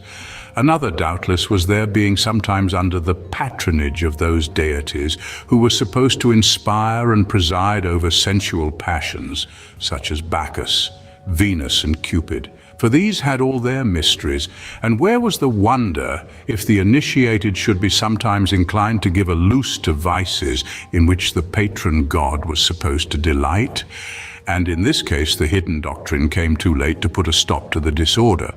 However, it is remarkable and confirms what hath been said concerning the origin of the mysteries and of their being invented to perpetuate the doctrine of a future state, that the doctrine continued to be taught even in the most debauched celebrations of the mysteries of Cupid and Bacchus. Nay, even that very flagitious part of the mysterious rites when at worst the carrying the katais and phallos in procession was introduced but under pretense of their being emblems of the mystical regeneration and new life into which the initiated had engaged themselves to enter. The last cause to which one may ascribe their corruption was the hierophants withdrawing the mysteries from the care and inspection of the civil magistrate, whose original institution they were. But in after times it would happen that a little priest, who had borne an inferior share in these rites, would leave his society and country and set up for himself, and in a clandestine manner, without the allowance or knowledge of the magistrate, institute and celebrate the mysteries in private conventicles. From rites so managed, it is easy to believe many enormities would arise. This was the original of those horrid impieties committed in the mysteries of Bacchus at Rome, of which the historian Livy has given so circumstantial an account. For at the beginning of his story, he tells us the mischief was occasioned by one of these priests bringing the mysteries into Etruria on his own head, uncommissioned by his superiors in Greece from whom he learned them, and unauthorized by the state into which he had introduced them. The words of Livy show that the mysteries were, in their own nature, a very different affair, and invented for the improvement of knowledge and virtue.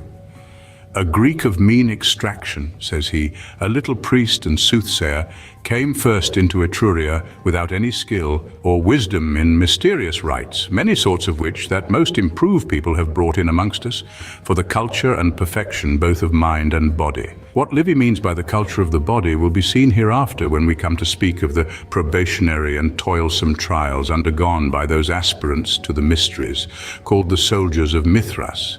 However, it is very true that in Greece itself the mysteries became abominably abused, a proof of which we have even in the conduct of their comic writers who frequently lay the scene of their subject, such as the rape of a young girl and the like, at the celebration of a religious mystery, and from that mystery denominate the comedy. And in the time of Cicero, the terms mysteries and abominations were almost synonymous. The academic having said they had secrets and mysteries, Lucullus replies, "Que sunt tandem ista mysteria, aut cur celatis, quasi turpi aliquid, vestram sententiam." What after all are these mysteries, or why conceal your purpose as if it included something base? However, in spite of all occasions and opportunities, some of the mysteries, as particularly the Eleusinian, continued for many ages pure and undefiled. The two capital corruptions of the mysteries were magic and impurities. Yet, so late as the age of Apollonius Tyaneus, the Eleusinian kept so clear of the first imputation that the Hierophant refused to initiate that impostor because he was a magician. And indeed, their long-continued immunity, both from one and the other corruption, will not appear extraordinary if we consider that by a law of Solon, the Senate was always to meet the day after the celebration of these mysteries to see that nothing had been done amiss during the performance, so that these were the very last that submitted to the common fate of all human institutions. And here the fathers will hardly escape the censure of those who will not allow high provocation to be an excuse for an unfair representation of an adversary. They will hardly escape censure for accustoming themselves to speak of the mysteries as gross impieties and immoralities in their very original. What has been said above shows that M. Leclerc has gone into the other extreme when he contends that the mysteries were not corrupted at all, I can conceive no reason for his paradox, but it favored an accusation against the fathers who have much insisted on the corruption of them. The fathers have said that all kinds of lewdness were committed in the mysteries. But whatever they may say, it is not credible that all Greece, however corrupt it may have been, has ever consented that the women and girls should prostitute themselves in the mysteries. But some Christian authors have found no difficulty in saying 1,000 things little conformable to truth to defame paganism, as though there were none but pagans against whom they could discharge their calumnies. Clemens Alexandrinus, in a heat of zeal, breaks out, "Let him be accursed who first infected the world with these impostures, whether it was Dardanus or etc. These I make no scruple to call wicked authors of impious fables, the fathers of an execrable superstition who, by this institution, sowed in human life the seeds of vice and corruption. But the wisest and best of the pagan world invariably hold that the mysteries were instituted pure, and proposed the noblest end by the worthiest means. The truth of the matter was this: the fathers bore a secret grudge to the mysteries for their injurious treatment of Christianity on its first appearance in the world. We are to observe that atheism, by which was meant a contempt of the gods, was reckoned in the mysteries amongst the greatest crimes. So in the 6th book of the Aeneid, of which more hereafter, the hottest seats in Tartarus are allotted to the atheist, such as Salmoneus, Titius, and the Titans, etc.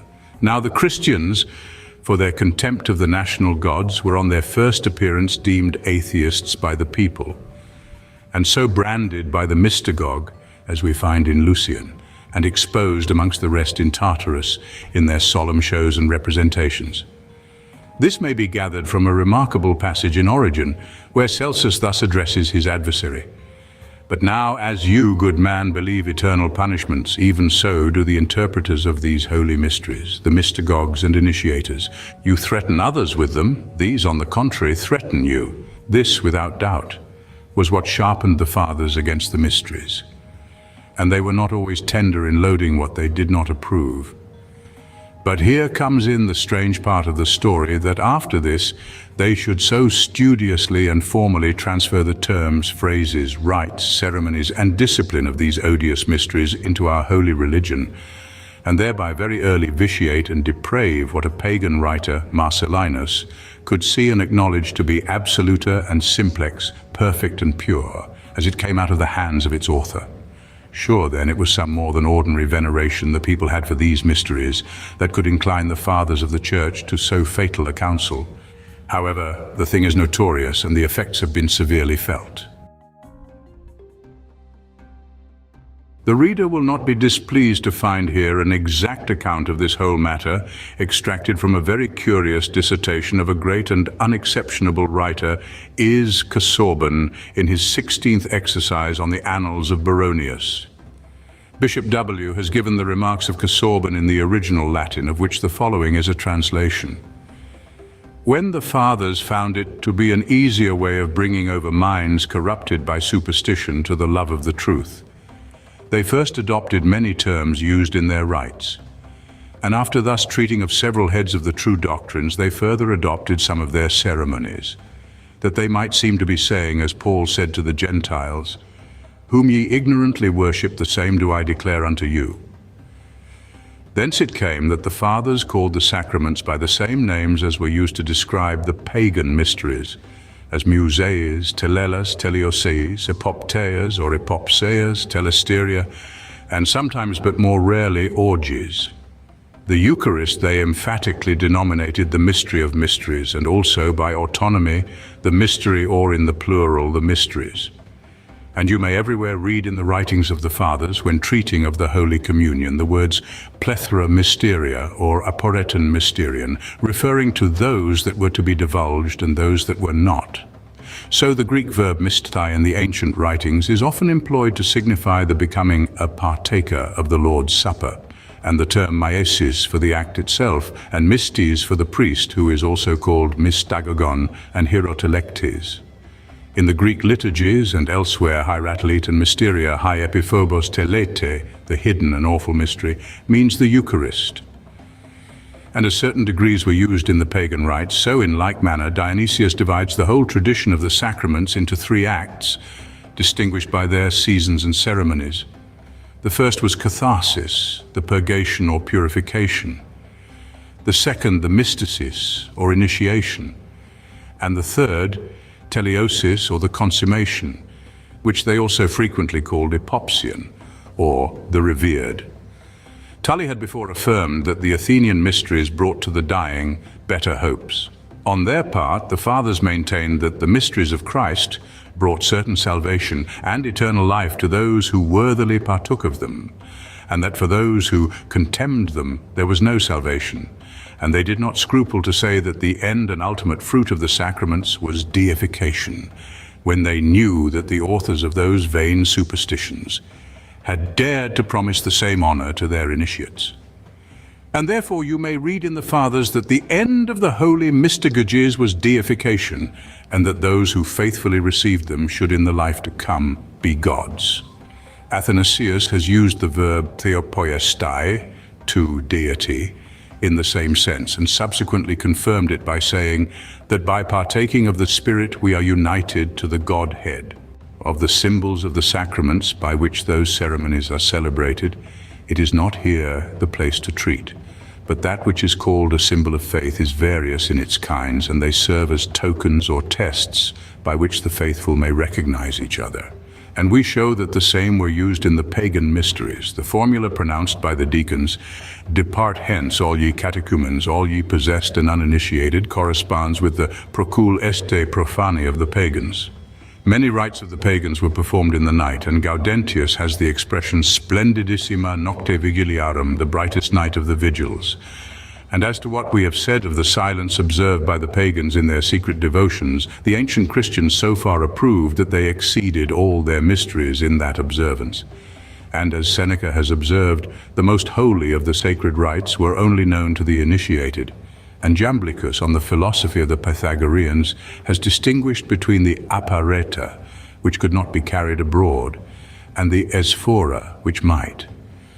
So the ancient Christians distinguished their whole doctrines into those which might be divulged to all, the esphora, and the appareta, or arcana, which were not rashly to be disclosed. Their dogmas, says Basilius, they kept secret, their preaching was public. And Chrysostom, treating of those who were baptized for the dead, says, "I verily desire to relate the matter fully, but I dare not be particular because of the uninitiated. They make a difficulty for us in the interpretation and oblige us either to speak without precision or else to disclose what they should not be informed of." And as the pagans used the terms exorceus taeta mysteria, touching those who divulged the mysteries, so Dionysius says, "See that you do not disclose nor lightly reverence the mysteries," and everywhere in Augustinus you will read of the sacrament known to the faithful. And thus, all the catechumens already believe in Christ, but Christ does not trust them. And if we should ask one of them whether he eats the flesh of the Son of Man, he would not understand what we meant. And again, the catechumens are ignorant of what the Christians receive. Let them blush that they are ignorant. We have observed above that the fathers gave very easy credit to what was reported of the abominations in the mysteries, and the easier perhaps on account of the secrecy with which they were celebrated. The same affectation of secrecy in the Christian rites and the same language in speaking of them, without doubt procured as easy credit to those calumnies of murder and incest charged upon them by the pagans. Nay, what is still more remarkable, those very specific enormities in which their own mysteries were then known to offend, they objected to in the Christian. A catechumen is a candidate for baptism, or a person who prepares himself for receiving it. Towards the end of the first century, Christians were divided into two orders by the names of believers and catechumens. The latter, as contrasted with the former, were such as had not yet been dedicated to God and Christ by baptism, and were therefore admitted neither to the public prayers, nor to the Holy Communion, nor to the ecclesiastical assemblies. As they were not allowed to assist at the celebration of the Eucharist, the deacon dismissed them after the sermon with this formula, proclaimed 3 times, "Re catechumeni, missa est, ris." Missa is derived from mito, to send. Missa has been used for miamb, ile min ato mito est, you may all return home. Bailey. Quod norunt fideles, what the faithful know. These words, or as expressed in Greek, iasinoi paismenon, form what may be called the watchword of the secret and occur constantly in the Fathers. Thus, St. Chrysostom, for instance, in whose writings Casaubon remarked the recurrence of this phrase at least 50 times, in speaking of the tongue, comment in Psalm 153 says, reflect that this is the member with which we receive the tremendous sacrifice. The faithful know what I speak of. Hardly less frequent is the occurrence of the same phrase in St. Augustine, who seldom ventures to intimate the Eucharist in any other way than by the words quod norum fideles. Travels in Search of a Religion, page 82. This precaution needs no apology when referring to religious rites, which, if exposed, would subject its votaries to punishment. It was, says the same writer, in the 3rd century, when the followers of Christ were most severely tried by the fires of persecution, that the discipline of secrecy with respect to this, the Eucharist and the other mysteries, was most strictly observed. A faithful concealment, says Tertullian, is due to all mysteries from the very nature and constitution of them. How much more must it be due to such mysteries as, if they were once discovered, could not escape immediate punishment from the hands of man? The persecuted, when they obtained the majority, became the persecutors. And the Druids of England were under the same necessity of concealing their dogmas and rites as the Christians formerly had been. But what excuse have the Masons of the present day for making a mystery of the same rites, when not in danger of persecution? There can be no pretext for retaining a secret when the cause that gave it birth no longer exists. Besides, the Masons do not profess the doctrines of paganism, they merely repeat the ceremonies parrot-like without any regard to or knowledge of the original intention. That the mysteries were invented, established, and supported by lawgivers may be seen from the place of their original, which was Egypt. This Herodotus, Diodorus, and Plutarch, who collect from ancient testimonies, expressly affirm, and in this all antiquity concurs. The Eleusinian mysteries particularly retained the very Egyptian gods in whose honor they were celebrated, Ceres and Triptolemus being only other names for Isis and Osiris. Mr. Leclerc owns that Plutarch, Diodorus, and Theodoret have all said this, yet the better to support his scheme in the interpretation of the history of Ceres, he has thought fit to contradict them. Yet he, in another place, could see that Astarte was certainly Isis, as Adonis was Osiris, and this merely from the identity of their ceremonies. Hence it is that the universal nature, or the first cause, the object of all the mysteries, yet disguised under diverse names, speaking of herself in Apuleius, concludes the enumeration of her various mystic rites in these words: The Egyptians skilled in ancient learning, worshipping me by ceremonies perfectly appropriate, call me by my true name, Queen Isis. But the similitude between the rites practiced and the doctrines taught in the Grecian and Egyptian mysteries would be alone sufficient to point up to their original, such as the secrecy required of the initiated, which, as we shall see hereafter, peculiarly characterized the Egyptian teaching, such as the doctrines taught of a metempsychosis and a future state of rewards and punishments, which the Greek writers agree to have been first set abroad by the Egyptians, such as abstinence enjoined from domestic fowl, fish, and beans, see Porphyrius de Abstin, the peculiar superstition of the Egyptians, such as the ritual composed in hieroglyphics, an invention of the Egyptians. Timarius the Locrane, in his book of the Soul of the World, speaking of the necessity of inculcating the doctrine of future punishments, calls them Timopiae Senai, foreign torments, by which name both Latin and Greek writers generally mean Egyptian, where the subject is religion.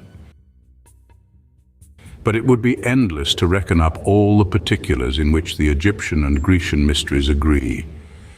It shall suffice to say that they were, in all things, the same. Again, nothing but the supposition of this common original to all the Grecian mysteries can clear up and reconcile the disputes which arose amongst the Grecian states and cities concerning the first rise of the mysteries, everyone claiming to be original to the rest. Thus Thrace pretended that they came first from thence. Crete contested the honor with those barbarians, and Athens claimed it from both. And at that time, when they had forgotten the true original, it was impossible to settle and adjust their differences, for each could prove that he did not borrow from others, and at the same time, seeing a similitude in the rites, would conclude that they had borrowed from him. But owning Egypt for their common parent clears up all difficulties by accounting for that general likeness which gave birth to everyone's pretensions. Now, in Egypt, all religious worship being planned and established by statesmen and directed to the ends of policy, we must conclude that the mysteries were originally invented by legislators. The sages who brought them out of Egypt and propagated them in Asia, Greece, and Britain were all kings or lawgivers, such as Zoroaster, Inachus, Orpheus, Melampus, Trophonius, Minos, Cinyras, Erechtheus, and the Druids, of whom Aristophanes says, Orpheus taught us the mysteries and to abstain from murder, that is, from a life of rapine and violence, such as men lived in the state of nature. They were under the superintendence of the state. A magistrate entitled Basilius, or king, presided in the Eleusinian mysteries. Lysias informs us that this king was to offer up the public prayers according to their country rites, and to see that nothing impious or immoral crept into the celebration in Andoc. This title, given to the president of the mysteries, was doubtless in memory of the first founder. Though it is now apparent that the mysteries were the invention of the civil magistrate, yet some ancients who mentioned the mysteries seemed unaware of it, and their ignorance occasioned great confusion in all they say on this subject. The reader may see by the second chapter of Mercius's Eleusinia how much the ancients were at a loss for the true founder of those mysteries, some giving the institution to Ceres, some to Triptolemus, others to Eumolpus, others to Musaeus, and some again to Erechtheus. How then shall we disengage ourselves from this labyrinth into which Mercius has led us, and in which his guard of ancients keep us enclosed? This clue will easily conduct us through it. It appears from what has been said that Erechtheus, king of Athens, established the mysteries. But the people unfortunately confounded the institutor with the priests, Eumolpus and Musaeus, who first officiated in the rites, and with Ceres and Triptolemus, the deities in whose honor they were celebrated. These mistakes were natural enough. The poets would be apt, in the license of their figurative style, to call the gods, in whose name the mysteries were performed, the founders of those mysteries. And the people, seeing only the ministry of the officiating priests, in good earnest believed those mystagogues to be the founders. Yet if it were reasonable to expect from poets or people attention to their own fancies and opinions, one would think they might have distinguished better by the help of that mark which Erechtheus left behind him to ascertain the title, namely, the erection of the officer called Basilius, or king. But this original is still further seen from the qualities required in the aspirants to the mysteries. According to their original institution, neither slaves nor foreigners were to be admitted into them. It was the same in the Kabiric mysteries, as we learn from Diodorus Siculus, Book 5, who speaks of the like innovations made there.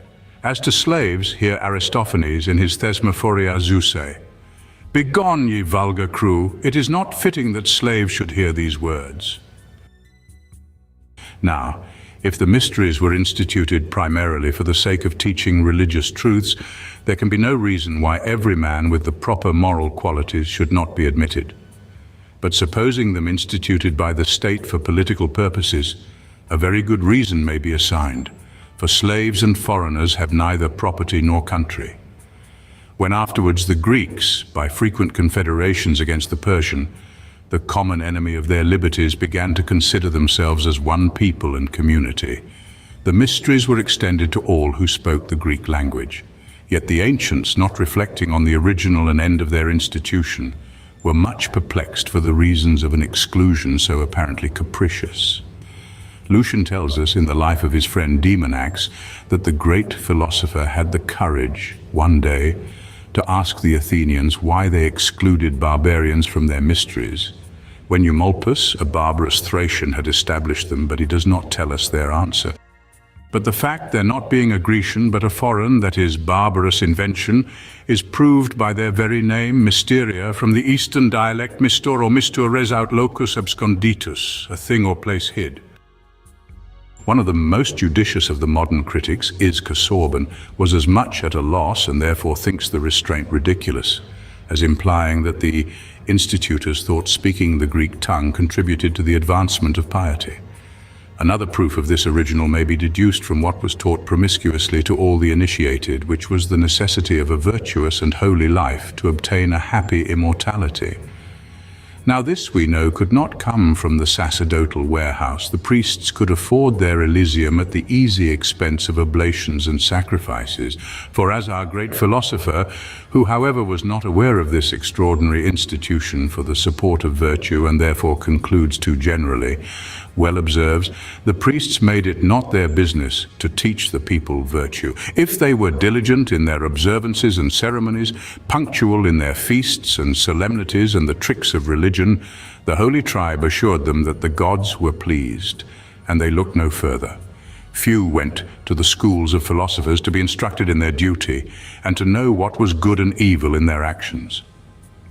The priests sold the better pennyworths, and therefore had all the custom, for lustrations and sacrifices were much easier than a clean conscience and a steady course of virtue, and an expiatory sacrifice that atoned for the want of it, much more convenient than a strict and holy life. Locke's reasonableness of Christianity. Now we may be assured that an institution which taught the necessity of a strict and holy life could not but be the invention of lawgivers, to whose schemes virtue was so necessary. It is now submitted to the reader whether it be not fairly proved that the mysteries were invented by the legislator to affirm and establish the general doctrine of a providence, by inculcating the belief of a future state of rewards and punishments. Indeed, if we may believe a certain ancient who appears to have been well versed in these matters, they gained their end by clearing up all doubts concerning the righteous government of the gods. It seems of very little importance to determine whether the mysteries were the invention of civil legislators or of the sacerdotal order. And in fact, in Egypt, where they were first established, the priesthood and the legislators formed but one body. This was also the case in Britain, where the Druids performed the offices of priests and were at the same time the makers of the laws. Tytler, in his Elements of General History in the chapter on Egypt, says, "The functions of the sovereign were partly civil and partly religious. The king had the chief regulation of all that regarded the gods, and the priests, considered as his deputies, held all the offices of state. They were both the legislators and the civil judges. They imposed and levied taxes and regulated weights and measures."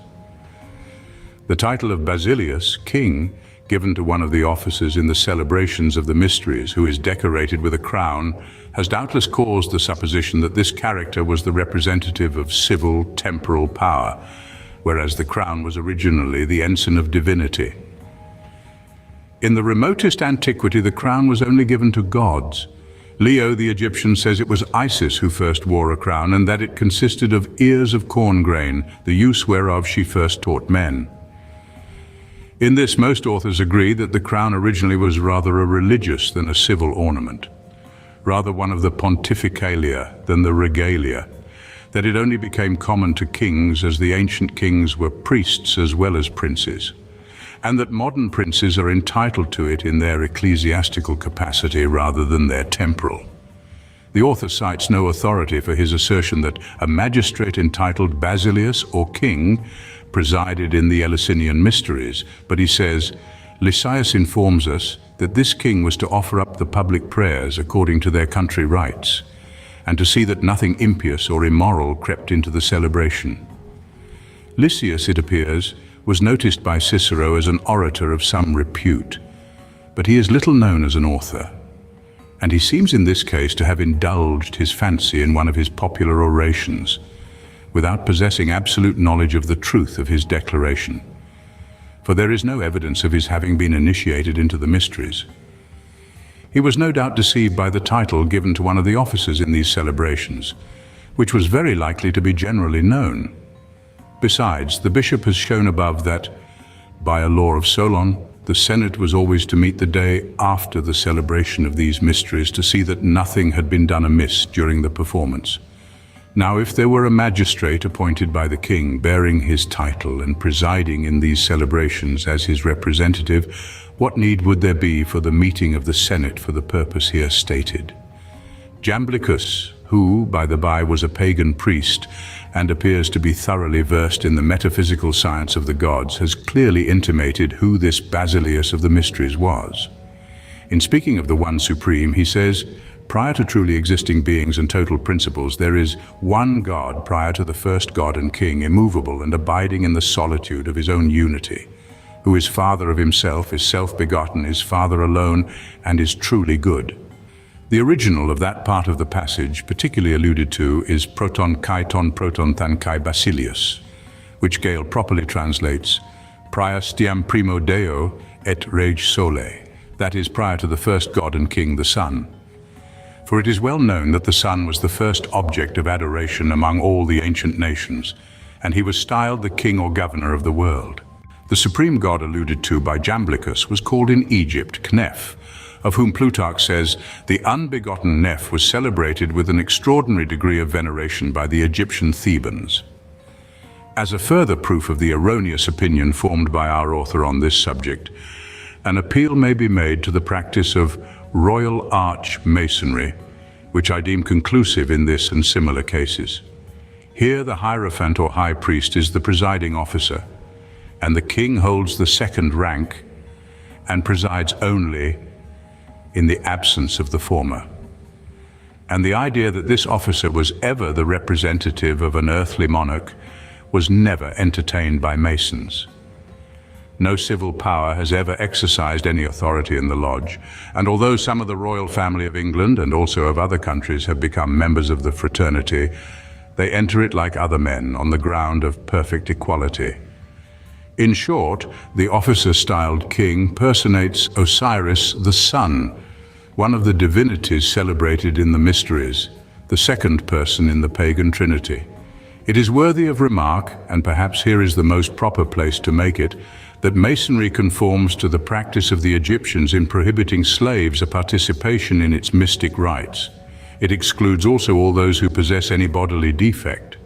That a benevolent society, as the Masonic institution is, should make a misfortune of this kind the cause of debarring admission to its social and friendly communion admits of no justification. No Mason can give a plausible reason for it. It is an outrage against humanity. Anyone who in fighting the battles of liberty and his country should have lost a leg or an arm in the conflict would in vain apply for admission into this society. Every Mason has sworn not to be present at the initiation of a person thus situated. He's bound down with the adamantine chains of precedent, which has often perverted the plainest principles of justice and common sense. I do not believe there is a single Mason who would not wish to get rid of this rule, but the fraternity entertains a religious horror against defacing the old landmarks. The oaths, therefore, engendered in days of darkness and superstition must remain the same to the end of time. This circumstance alone is a strong proof of the origin of the order. The practice arises from stupid adherence to the religious customs and observances of the ancient Egyptians. The mysteries, it has been seen, were deemed a sacred institution and the most rigid investigation of character, and the severest trials were imposed upon the aspirants to its benefits. No person, says Depeau, who was born with any remarkable bodily imperfection could be consecrated in Egypt, and the very animals, when deformed, were never used either for sacrifice or in symbolical worship.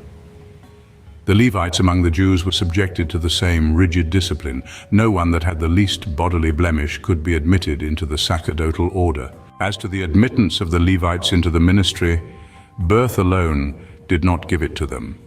They were likewise obliged to receive a sort of consecration. "Take the Levites from among the children of Israel," says God to Moses, "and cleanse them. And thus shalt thou do unto them to cleanse them. Sprinkle water of purifying upon them, and let them shave all their flesh, and let them wash their clothes, and so make themselves clean. Then let them take a young bullock," etc. Numbers chapter 8, verse 6. Nor was any Levite permitted to exercise his functions till after he had served a sort of novitiate for 5 years, in which he carefully learned all that related to his ministry. From considering their order, we proceed to consider the manner in which the priests were chosen, and the defects which excluded them from the priesthood. among the defects of body which rendered them unworthy of the sacerdotal functions. The Jews reckon up 50 which are common to men and other animals, and 90 which are peculiar to men alone.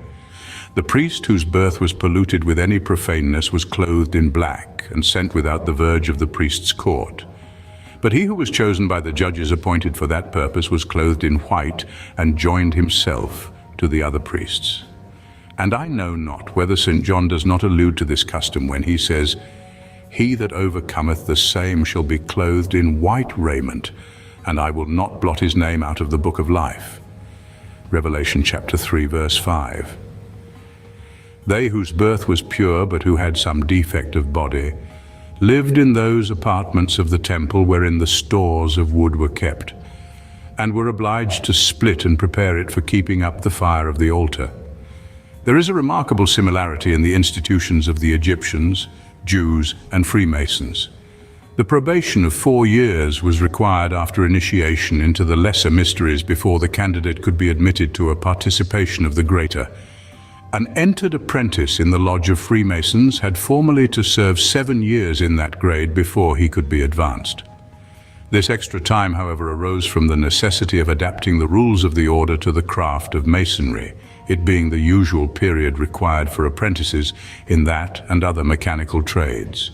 The members of the Masonic fraternity also formerly wore white during lodge hours, but at present the white apron alone remains.